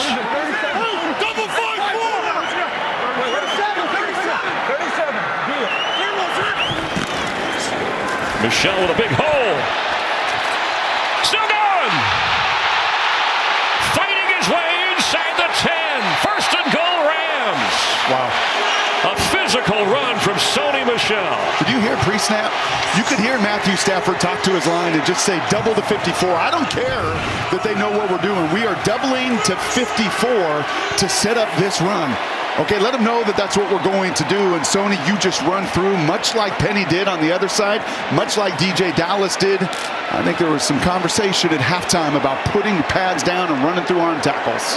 A 39-yard run, spotted at the 6. It's the longest run of the season for the Rams. Back to Michel, and he'll go nowhere. Jordan Brooks. And the leading tacklers in this game for Seattle are the usual. It's Wagner and Brooks, top 2 tacklers. In fact, Brooks is 3rd in the NFL overall. But as good as Wagner has been over his career, and is the only remaining defender from their Super Bowl teams, the Rams have always kind of toyed with him a little bit, found ways to work against him, winning 7 of the 10 previous meetings. That was a no gain. This is where you miss Higbee as well. Such a threat down there. Many of those matchups, the tight ends, the 2 tight end packages have been good against these Seahawks. Do not have that tonight. Seattle going to try and take away Cooper Kupp for sure. That's how they do it. It's Michel breaking out. End zone throw. They can't take him away. Touchdown Rams, Cooper Kupp. And he sets the Ram record and 90 or more receiving yards in 10 straight games, which is an NFL record. Well, what did you say earlier? They like to toy with Bobby Wagner? That is exactly what they did. And congratulations to Cooper Kupp, but they've got him right in that slot, and you're going to see just that quick little out route right there. And Bobby and Ugo Amadi trying to communicate the double out. They don't do it well enough. And Cooper Kupp delivers. For Cooper Kupp, his 13th touchdown catch of the season, an 86-yard drive, and that's an answer for the Seahawks drive as Sony Michel started it. His big 39-yard run, and then Stafford to Kupp. 34 touchdown passes for Matthew Stafford, and we have a tie game. Cooper Kupp, 7 catches today, 120 for the season. So that's that Rams season record that we said he broke, held by Isaac Bruce. Coming off the game Monday night against Arizona when he had 13 catches, a career high. No chance on the return. How did Stafford get that ball in there? The devil is in the details. It is going to be this motion right here. It is that motion, and you can see the communication with Bobby Wagner. They get to 4 receivers, and all of a sudden now Cooper Kupp has all this area to read. One of his great strengths, watch this, is his ability to feel that coverage. And he doesn't break into Bobby Wagner, but instead he feels that whole void in zone. You know, they talk about quarterbacks, Chris, processing the game. Why don't they talk about receivers doing it? Because that's exactly what he's doing. He's processing the game right alongside Stafford, and it's why that connection's been the best in the league this year. He thinks like a quarterback, sits in quarterback meetings when he's not in receiver meetings. Here's Dallas, who scored the touchdown for Seattle a moment ago on that impressive drive. So you know why Cooper Kupp was, what round was he, 3rd rounder? 3rd round, yeah. Yeah, he's 6'2", he's 210, he runs a 4.6. And even though he's the most productive player in FCS and a 4-time All-American, well, he runs 4.6. I don't care. He plays 4.4. And he sees the game and he reads the game better than any receiver going. Those numbers don't lie. The triple threat of catches, yards after catch, touchdown, because his ability to see it better than any other receiver. That's Swain back and forth. DJ Dallas with a big hole and flips for what looks like a first down at the 35. Hangs onto the football. They did give him credit for that. First down, Seattle. And this is why you brought Gabe Jackson here and gave him a big deal for this matchup. We watched Damian Lewis on the other side, right? A little bit lighter than Gabe, not as much experience, still a young player. You see him attack Aaron Donald, and his 330 pounds, he got right into the chest. And that movement created the lane for DJ Dallas. He's the leading rusher for the Seahawks on 6 carries. They're going to go back to Dallas and taking Rams with them up to the 39-yard line. First half, they struggled. That last drive, total yards covered more than all of the first half. And you touched on the first-year offensive coordinator, Shane Waldron, who talked about he hadn't had really a full Russell Wilson and Gerald Everett, and doesn't have Tyler Lockett today. But trying to make it work in a stay alive, keep kicking game for the Seahawks.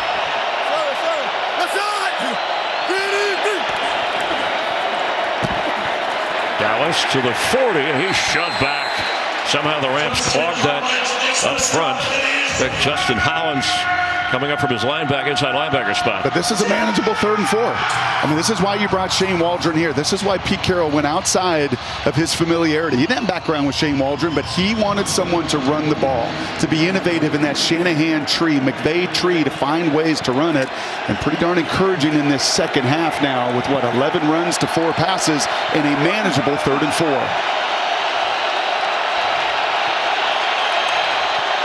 Metcalf goes to the top of your screen. Jalen Ramsey's on the other side of the field. Russell Wilson is looking, pointing, says go deep. Eskridge leaping in the air, and it's knocked away. He was open. Dante Dion got back there when the ball hung in the air, and it's incomplete. And you can see the excitement on the Rams sidelines.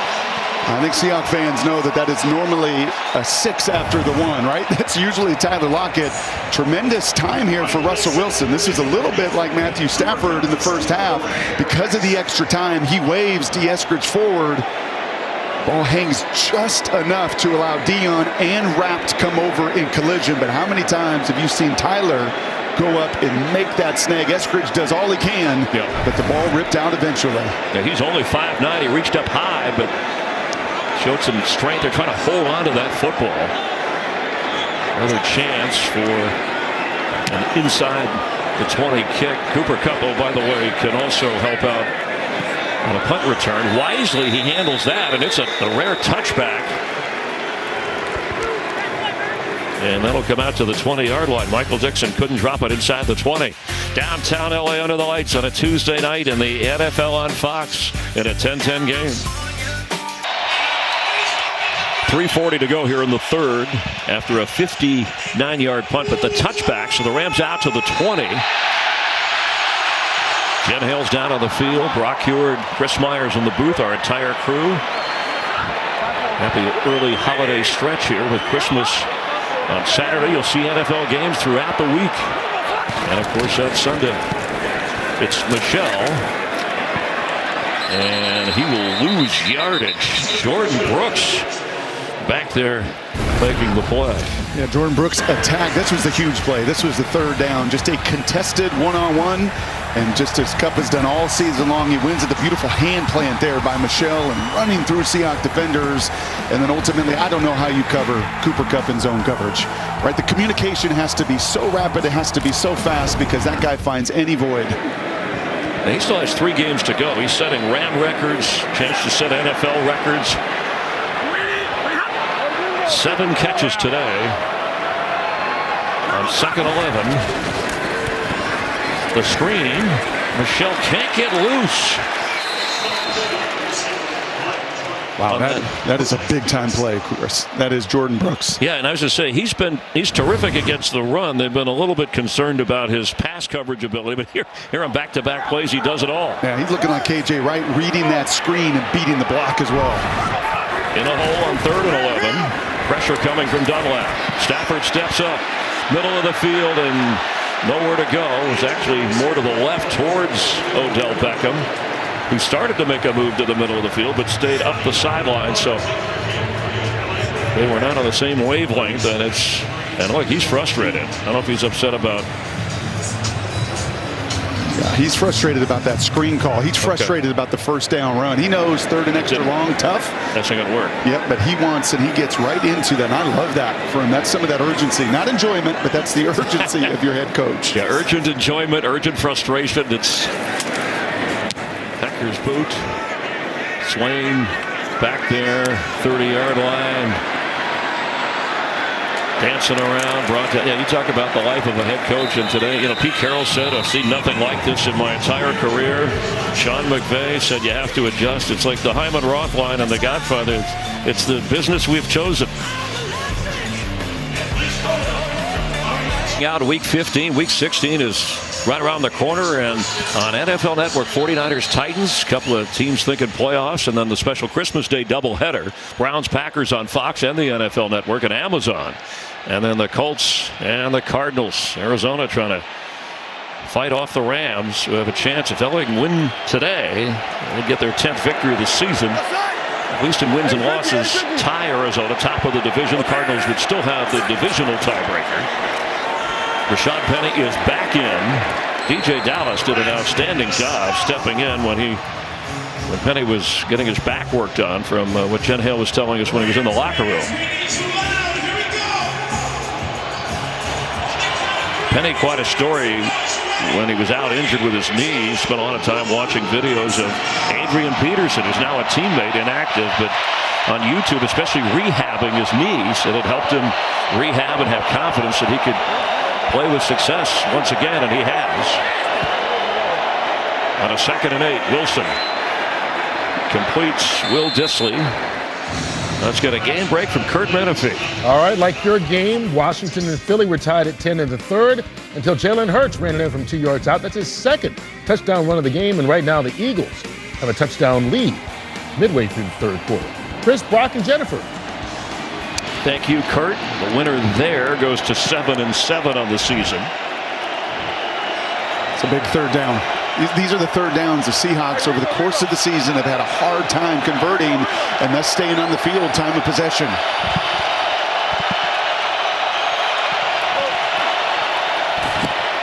Fires incomplete.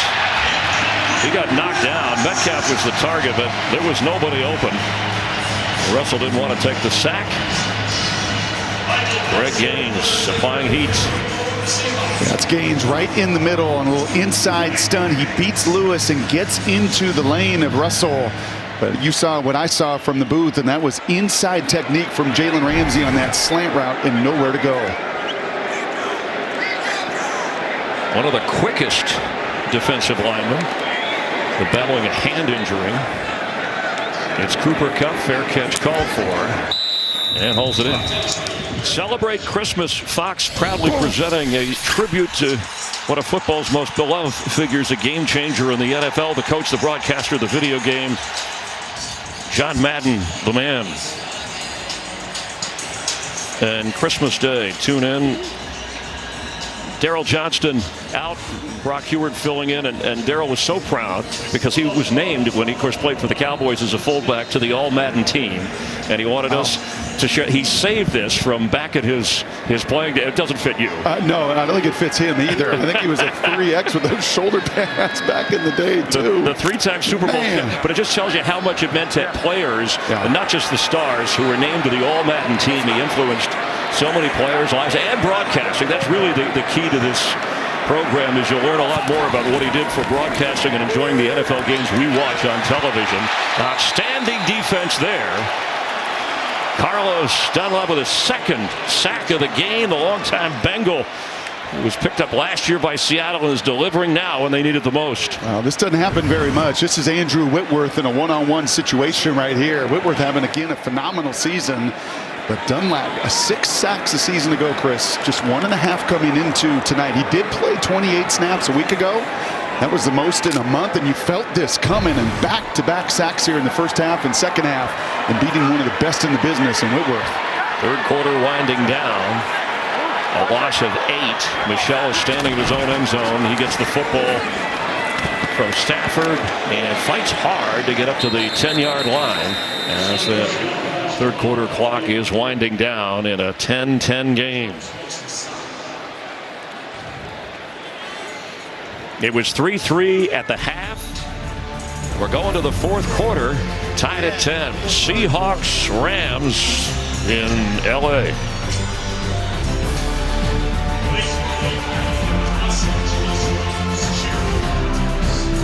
Stadium, you'll see the Super Bowl here in less than 8 weeks.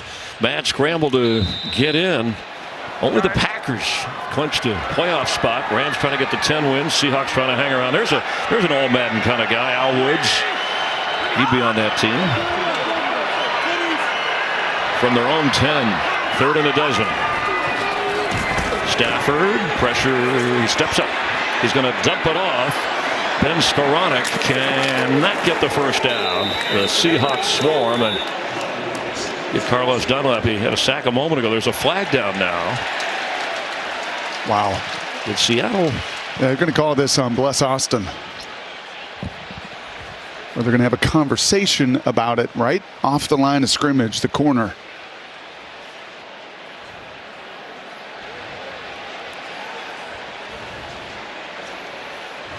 Before the pass was thrown, holding, defense number 36. This 5-yard penalty will be enforced from the previous spot, 5 yards, automatic, first down. I mean, I don't want to be Captain Obvious, but that's a big call because Seattle stopped them on 3rd and long and are deep in their own territory. Wow. That's a tough call. But that's what Cooper Kupp does to you, just the threat. Look at Pete Carroll. He is not happy about it, and I think I understand that one. He's just trying to reroute in coverage. And yeah, is there a bunch of contact, but boy, is that a critical call on 3rd and 10 when you could have got off the field in your great field position too. That's a killer. 6 penalties on the Seahawks, accepted 2 on the Rams. To the 15, fresh set of downs.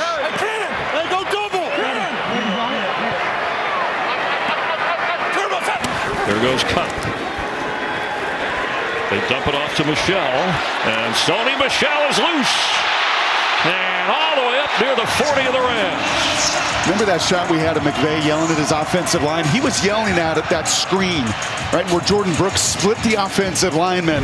He got right into their chest, and he comes back to that same call, comes back to the screen, because this should be good against zone coverage. And that time, they finally get to Bobby Wagner, right? They finally get to those guys and free up a big play.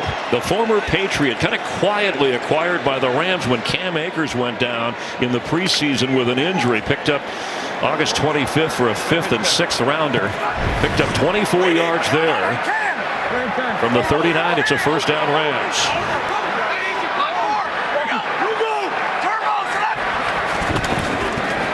They drop into coverage.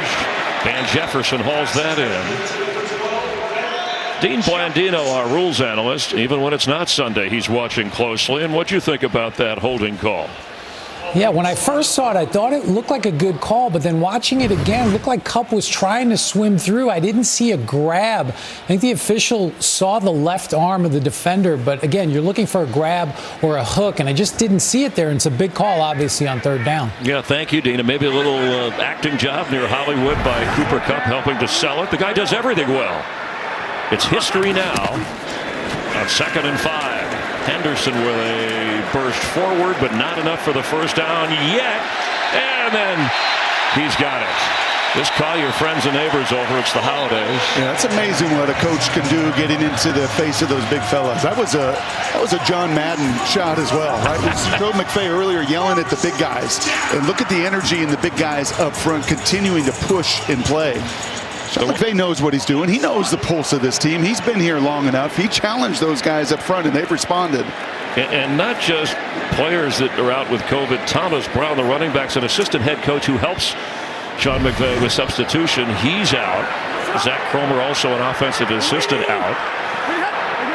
They respond. Van Jefferson. And he's going to spin close to and cross over the 40. Inside the 40 of Seattle, first down Rams. It's the first time we've seen jet sweep from either of these teams today. A big staple of all of the Shanahan tree and the McVay tree and the Waldron tree. One of the first times we've seen the jet sweep come this way. Dunlap has been so aggressive, right? That's the way you use aggressiveness against people at times. Been so aggressive getting home that time loses the containment. And Van Jefferson watching those running backs fight for the extra yards. Rams over 100 yards rushing as a team. Brock, you talked about how they had to get back to that run. That's what works well during their stretch and back-to-back games. And they dump it off to Cooper Kupp in the middle of the field. And he's trying to weave his way, and he does inside the 30 for another Ram first down. Hey, raise your hand if you thought Cooper Kupp was the #1 yards after catch guy since 2017. All right, but how about Pete Carroll kept telling us this is the guy. We got to stop. We know they're going to go to him. But look at him. Look where he's at. He's blocking the edge play. This is just a beautiful concept. that is designed to do it. In essence, that's yet another one of those screen plays, even though the linemen are not in front. That's creative and well executed. A spinning top, or a spinning cup. Picked up 11. Stafford throws for Kupp. He's got it. Cooper Kupp. It's a Ram touchdown.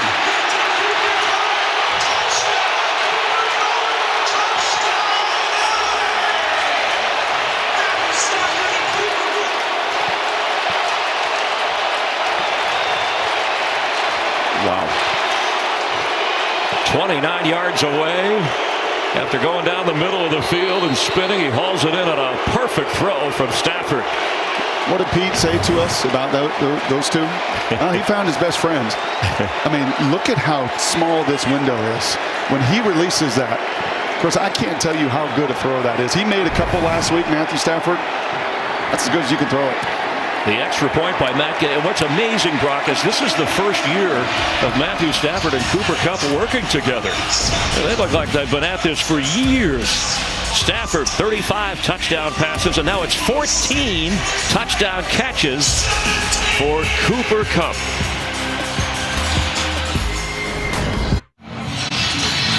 These two are close. Stafford told us that Cooper Kupp, he said, his body talks to me.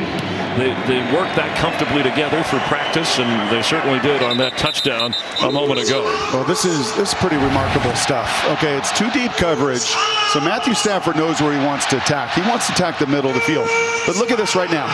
347 bearing down on him. Where do you want him to throw it? Who's open? Is he open? He's not open. But he's going to throw it to the one spot. Look at that. Look at the one spot. He hits the one spot, and Stafford knows it on the ground. That's as good as you can do it, man. Yeah, even when Kupp had his back turned, he felt confident. Fifth two-touchdown game of the season for Kupp. And Stafford settling in with a 7-point Ram lead. Under 11 minutes to play in the fourth. Wilson has plenty of time. And he gets rid of it. It was interesting that Leonard Floyd was standing out there alone, almost playing the role of a spy. So that, as I say, we haven't seen Russell Wilson, Brock, run much today. Kind of hard to run against this crew of Von Miller and Leonard Floyd and linebackers that run. But I love that conversation you just had about Kupp and Stafford, and it's hard to define. Right? I mean, what do you mean? I read his body. Seriously. I mean, it is hard to define, but when you see it on video like that, I mean, Jordan Brooks had great coverage, but you just can't beat that throw. They really do understand each other. On a second down 10. Wilson, a quick throw. Penny hit hard, stays in bounds, stopped short of the 30. Darius Williams delivered that hit. So now you're 3rd and 7+, and now this is where Raheem Morris on the other side, right? He's played rush 4, he's trusted his coverage. Here's a chance for that front 4, and you can just see it. Look at the body language of Leonard Floyd. Look at the body language of Von Miller. This is their down and distance to get home. Had a couple of emotional shifts already in this second half. That Seattle drive opening the third quarter, then the Rams responded, and that a moment ago has lit this building up.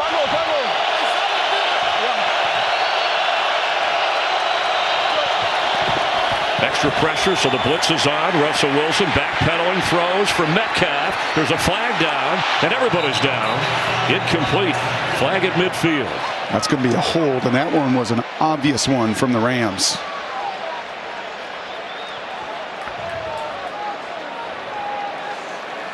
That was giant on giant.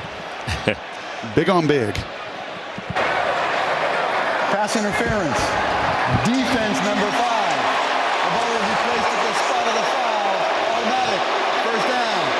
That's 2 calls on Ramsey. He's trying to get in the head of Metcalf. A little bit, and it's also a double move, right? It was the same action earlier that created the hold, and this time it's pass interference, and it's the same double move, and I think that's what Jalen is asking. Why is that PI and not a hold, right? He knows he's beat, and the elite DBs will do that at times for a holding call. I think that's why he's a little disturbed, is why the pass interference? That's a fair question. That penalty, though, that we're just marking off the spot here. That penalty that was called in the Seattle defense when they stopped the Rams on 3rd down deep in their own territory. Put new life in Sean McVay's team, and they march all the way in for the go-ahead score. Spotted at the 42 of Seattle. On first down, Wilson is in trouble, and he can't get away. Aaron Donald.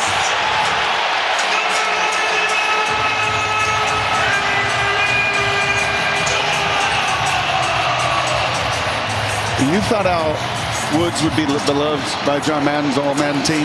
What would he do with number 99? Well, he's just a superstar. This is just splitting the double team. Posick and Lewis slide. You got a 2-on-1. And that's once again that leverage. 6 foot, 280. He splits them. He's underneath them, and he's so dynamic. He brings Russell down for now the 15th time in his career. Rashad Penny, and he can't get beyond the 33-yard line. Vaughn Miller made the tackle. Yeah, Russell Wilson, he just doesn't enjoy playing the Rams. It's interesting because the Rams have always been able to do a good job, even when Russell Wilson was in his heyday, just kind of containing him. And by the way, 11 sacks for the year. Donald going to the Pro Bowl once again. That's his 8th time. Congratulations, Tom Brady. 15th Pro Bowl. Jonathan Taylor going to his first for the Colts. Some of those names leaking out today. On 3rd and 19. Quick pass is hauled in, and Eskridge thrown down, a flag back inside the 30. Seattle, there might have been some movement here. That looked like Leonard Floyd was a little early.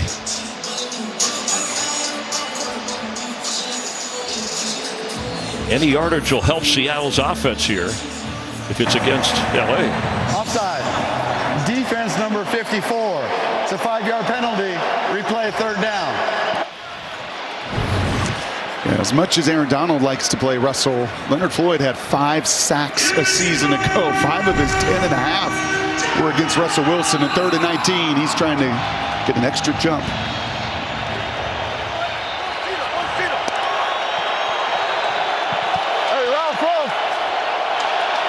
Three sacks for the Rams in this game.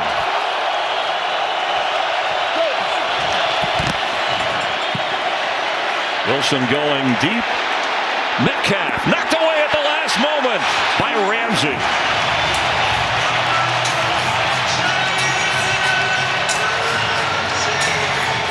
It hung up there a while. It did. He was open. Yeah, that is one that we've seen this just a little bit from Russell as he's come back from this finger injury. DK beats Jalen Ramsey. That was a high hurdle step, and I don't know what Jalen was thinking there. But if that ball is out in front of DK and you see his expression, he knows it. He wanted that one back. And usually that's a Russell Wilson, whether it's a moon ball, a rainbow throw, it gets there. Fair catch, Cooper Kupp. Backing up inside the 15 of the Rams. 7:42 to play in the 4th quarter. An NFC West clash. It's been that close. Good defense by the Rams, protecting a 7-point lead, and they have the football. DK Metcalf, 8 touchdowns this season, but he's gone 5.5 games without a scoring grab, and had a chance there a moment ago as Russell Wilson he couldn't get it deep enough to him as Michelle carries on 1st down. Yeah, take a look at this, Chris. Russell does a really good job with his eyes, okay, and he beats the safety. So you're going to see him look the safety off right here. So he gets exactly what he wants, a one-on-one situation. Right? We showed Stafford earlier. If this ball is here, 15 yards out in front, this is a touchdown. I mean, it's a touchdown. DK has him beat, but this ball just hangs. It's just underthrown enough that Ramsey comes back and knocks it away.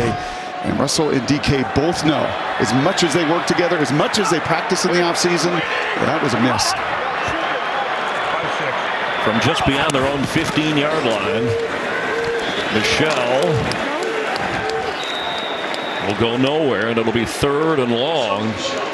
And all big Al Woods and Rasheem Green.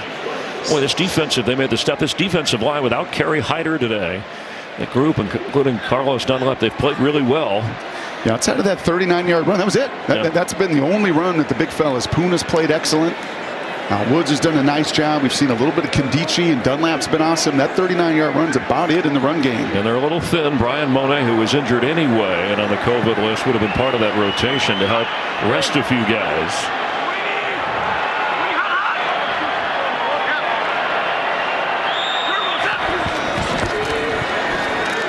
He has time, but he can't find anybody. Dunlap with his 3rd sack of the game. Wow.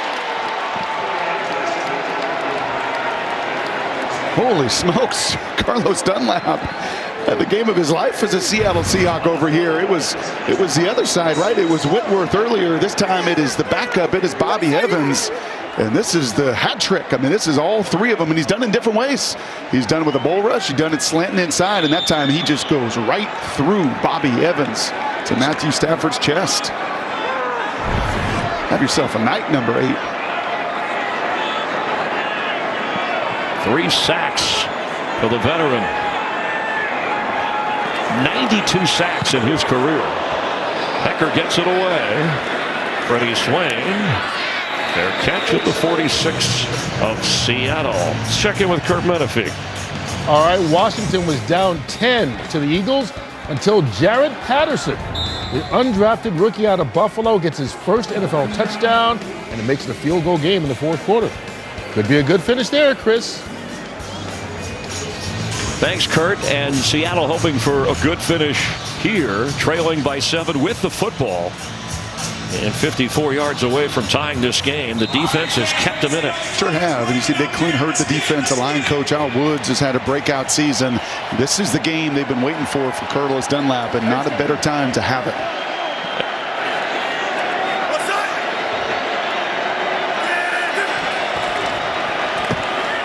Rashad Penny runs into his own man, still gets across midfield to the Ram 49. Well, the Seahawks hope to win out, and they also have a string of 9 consecutive winning seasons on the line.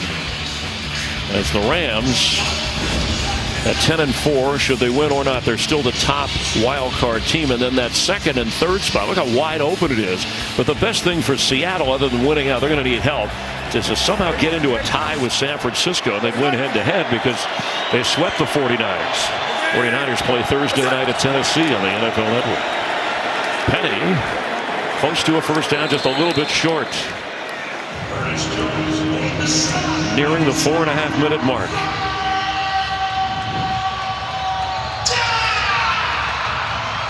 On 3rd and 1 at the 45 of Los Angeles.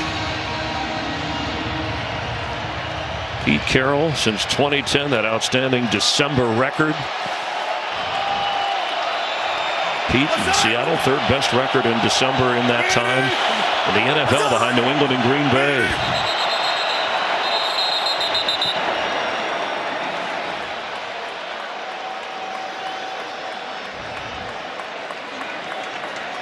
False start. Offense, number 20. It's a 5-yard penalty. It's 3rd down. Well, that hurts from 3rd and 1, where you maybe could even gamble on 4th. So now this on 3rd and 6. Look at Swain act like he's taking the snap. I wonder if that made Penny flinch just a bit, but boy, is that a critical penalty. 3rd and 1 to 3rd and 6. The Rams didn't flinch.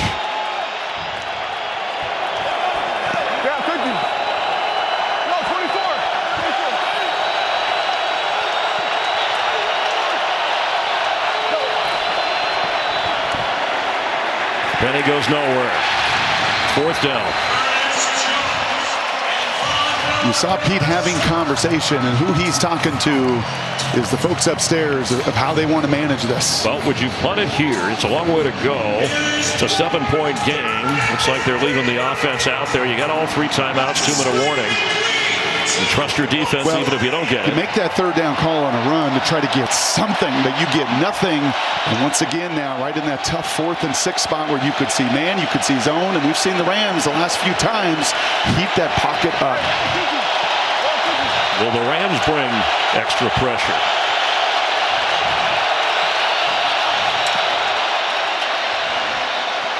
They're going to have to use a valuable timeout. After all that, Well, Christmas Day on Fox, the Browns, tough loss. They got moved back a little bit in that Raider game because of COVID, lost at the final moment. Another great finish, but they'll take on Aaron Rodgers and the Packers.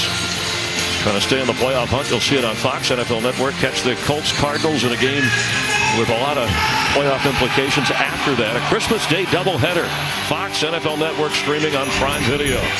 Good teams. Browns, Packers, Colts, Cardinals. Well, that timeout now, look at what you've done to this crowd, too. Get more time to amp up. LA not so laid back.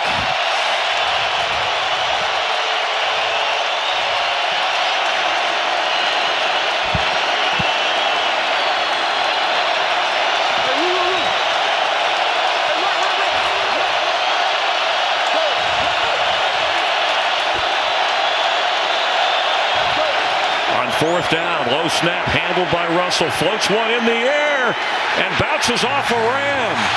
DJ Dallas the target. There are no flags, and that was the rookie Ernest Jones running with Dallas on the coverage. Here comes a flag later, far after the play was over.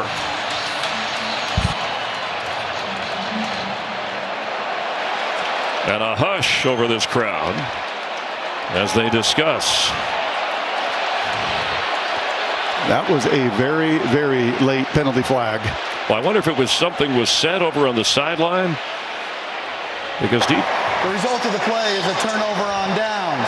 After the play was over, unsportsmanlike conduct, Seattle number 31. This 15-yard penalty is being enforced from the spot of the first down. It's 1st and 10. I think DJ Dallas, and I'll be curious, Dean Blandino, what you think about this. So often you see with this play, he's saying that's pass interference. That's pass interference. How many times do you see an underthrown ball and a defender run through you? Right, he's beaten, he's underthrown. But the ball hit him in the back. He kicks the ball afterwards, and that's what causes the penalty, though. And you can see he's still frustrated over it. He is. But you can't kick it, and that's the 15 yards unsportsmanlike. Dean is standing by. We're going to check in with him after the Rams, who take it all the way to the Seattle 35-yard line. Dallas shaking his head on a 4th and 6. It has turned this game upside down for the Seahawks. Sony Michel has room for a first down and stays in bounds inside the 20 of Seattle. Dean Blandino, how about the call? Was there pass interference? Yeah, I thought there was. You watch it, and Dallas is in position to catch the ball. He's looking back for the ball. Jones takes his arm on both of Dallas's arms before the ball gets there. This is a good look. Watch him just come down on the arms there, clearly before the ball arrives. DJ Dallas understandably upset. How's that not called, Dean? How's that not called? In that moment is we see it called all the time. There's usually the benefit of the doubt, and that is early contact. It is early, and you talk about bang bang. That's bang bang is when it all happens at the same time. That's not the case in that situation. And you would hope you'd get a flag down, and unfortunately, it didn't happen. Yeah, Dean, let me ask you: would it have mattered if Jones had turned around? And can New York and the video assist, could they have helped on something so obvious that everybody saw? I mean, even in a bang bang moment with a replay. Yeah, the second question first. No, New York cannot get involved. That's a judgment call. We did have pass interference be reviewable back in 2019. Didn't go very well. So that is a subjective call that New York replay cannot get involved in. Even if the defender has his head turned around, he can't make that type of contact before the ball arrives. This, to me, is clearly pass interference and should have been called. Yeah, and then what surprises me, thank you, Dean, it's just seen in real time. I mean, 99 of 100, you see that call. It was close, but and you almost run that play, Chris, knowing that, okay, if they bring pressure, I'm just going to put it up there because that linebacker is lost in space, is going to run through the defender, and you just see that called so frequently. I think that's what shocks me to not see it called in that moment. Meanwhile, a 2nd and 9 for the Rams. Back to the Michelle, and they stay on the ground. Jordan Brooks with another tackle. So 2 major penalties that you questioned, and so did our rules analyst in both places. One, you can call me rules analyst too. Well, I'll say you're don't please, an opinionated analyst about the rules. Yeah. But at the moment, it wasn't as obvious to me, and then on the replay, it was clearly obvious. And as Dean explained, you can't go back through that and put that under review. But I thought with the video assist from New York that maybe extra eyes could help the officiating crew. Bottom line is the Rams have the football and they have the lead with 2 minutes remaining in the fourth quarter. Chicken sandwich is now on 2 for $6. In a tight game with some controversial calls, and the Rams with 2 minutes to go on a 3rd and 13. Will they keep it on the ground and just tack on 3? Yes. Okay. Michelle makes it an easy field goal try. The Seahawks will use a timeout, so they're out of timeouts. And this is a big kick to make it a 2-score game. And he has been the most accurate kicker in the NFL, and already hit earlier from 55 yards away. That was that opening drive when the Rams were ready to punt, and there was a penalty there that moved him 5 yards closer. This will be from 35 yards away. Originally drafted by Tampa Bay, the Rams went through kicking issues after Greg Zuerlein and finally found their guy. Pete Carroll's team is going to have to do a lot in a little bit of time, or try and block this to keep it a 1-score game. Matt Gay will give the Rams a 10-point lead.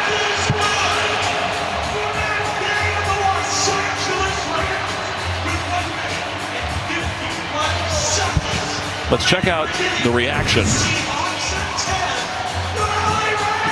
Hacker, the holder, and McVay. He didn't know if he was going to play a game on Sunday with a roster that he said he probably didn't have enough players to actually go out on a field and play a game. So the NFL decides to move it to Tuesday, as it did move some other teams. And the Rams now have a chance to get their 10th win in pretty good shape, knock Seattle out of the way. Remember, Seattle won the division last year. Rams had to beat them in the playoffs and then try and chase down Arizona in the NFC West. You know, that reaction, I think, from McVay is, man, it's been a crazy 10 days. It's been a gritty game. This has not been efficient. It's not been very pretty. Yeah, there have been a couple tough calls. He's challenged some of his guys up front, right? I mean, this has not been beautiful, efficient Sean McVay offense that you've seen the last couple weeks. You know what it's been? It's been a gritty, tough December win, and that's what it takes to win the NFC West. Well, the Seahawks gave it their best shot. As we look at the remaining games here, so the Cardinals, we mentioned that game with Indianapolis on Christmas, and then Dallas and Seattle. Seattle's going to have a lot to say still about this division in the playoffs. Rams at Minnesota, at Baltimore. See that on Fox. They finish with the 49ers. 49ers are on a roll. They have that Tennessee game on the NFL Network, and then a bit of a breather with Houston before finishing with the Rams, and then Seattle at home with the Bears, the Lions, and then that game with Arizona to wrap things up. Still 1:51 to go. If Russell can cook quickly, as he does for a first down to Metcalf. Out of timeouts. Down 10. Without Tyler Lockett. 3 straight 1,000-yard receiving seasons. He had 3 100-yard games in the last 6, but on the COVID list cost him. Dallas, who a moment ago lost his cool on the no call on that 4th down gamble. Metcalf 5 catches in the game, leading receiver for Seattle. Wilson moving around. Can he find anybody? He's going to throw it deep. Eskridge. Double covered. And that is usually where we have seen over the years, much like Cooper Kupp is to Matthew Stafford, everything that we were talking about with their relationship. Russell has it with DK, but it is just different with Tyler. right? And you feel his absence today. That, again, it's not an excuse. This is the NFL. There's no excuses, as Tony Dungy had on our walls in Indy. No excuses, no explanation. Execution, expectations. But there's no question Russell is missing 16 when he's scrambling. Rams will call a timeout. Timeout. Los Angeles. Their first 30-second timeout. You know, Sean McVay told us it's the most moving parts. You asked him about what's going on this week, moving the game, but he said this has made us a stronger team. It can make us a more powerful team. And he has a 10-win team, and what he's done since arriving in Los Angeles for this Ram team. And now with the first year working with Matthew Stafford, you know, the Super Bowl is the target here. I mean, just getting into the playoffs for them. No, that's why the move was made. That's why OBJ was made. Von Miller was made. That's why you go all in and you sacrificed your draft capital. Right? That's why you make the move to bring Matthew Stafford in, who's now going to get a minute away from his 10th win of a regular season.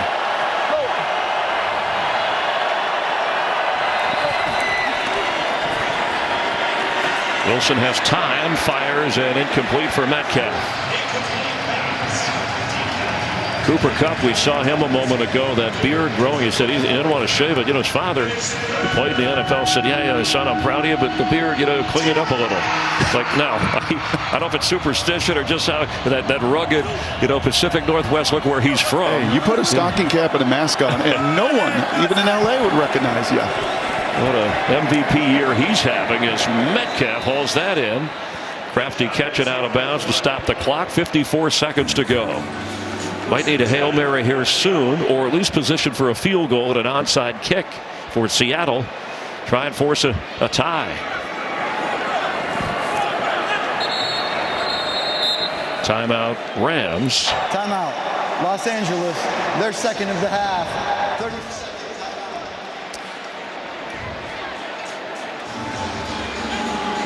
Yeah, there's just something about Cooper Kupp, man. You just marvel at, whether you're live in person and you watch the work that he does, whether it's pregame, watching the diligence. But these are the catches you have to make in this league. These are the contested catches that the greats. We put up the numbers of the people that he's in comparison to. They were all physical. They all had tremendous football IQ. And I think what McVay does, as well as anybody in this league, is you could never just say, oh, here he is. He's a split end. Yep, he's a flanker. Right, we're going to double cover him. We're going to take him out of the game. No, he is. What did you say to me earlier? How many different positions has he played? Seven different that he caught a pass out of. I didn't know there were that many you could line up. But the Rams have created that. And look at the smiles from Kupp and Stafford. Looking for a Seattle miracle here in Los Angeles. Wilson throws it deep. Metcalf back there, but so are two Rams, and it's intercepted. Taylor Rapp with the finishing touches on this Ram masterpiece.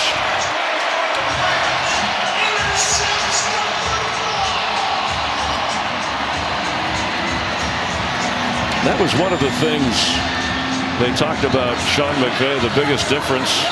Players who knew him when he was an assistant and a head coach, and they said the biggest thing, Raheem Morris noticed, and he worked with him years ago when he said, it's not just about offense, it's how well he knows his entire team now. That's exactly right. And I think when he was hired, I remember hearing this story, Chris, that when he interviewed, he's like, you hire me, you get Wade Phillips too. Like, he knew and was already on the phone and knew as a young coach, right? First-time head coach, what kind of staff could he surround himself with? Wade built a lot of the foundation. Staley built upon it. And, yeah, McVay can coach all phases of this game. So Seattle's streak of 9 straight winning seasons is over. Best they can finish is 8-9. The Chiefs have clinched their 9th straight winning season. The Rams now lead the NFC in terms of winning streaks with 5 in a row, and they go to 10-4. You see the difference in the division. Rams split with Arizona head-to-head, and a frustrating season and game for Russell Wilson. And Seahawks fans didn't like it that the game was moved. They like it less with the final result. For Brock Hewitt, Chris Myers, our entire crew, wishing you a very Merry Christmas. However you celebrate, have a good one. Enjoy.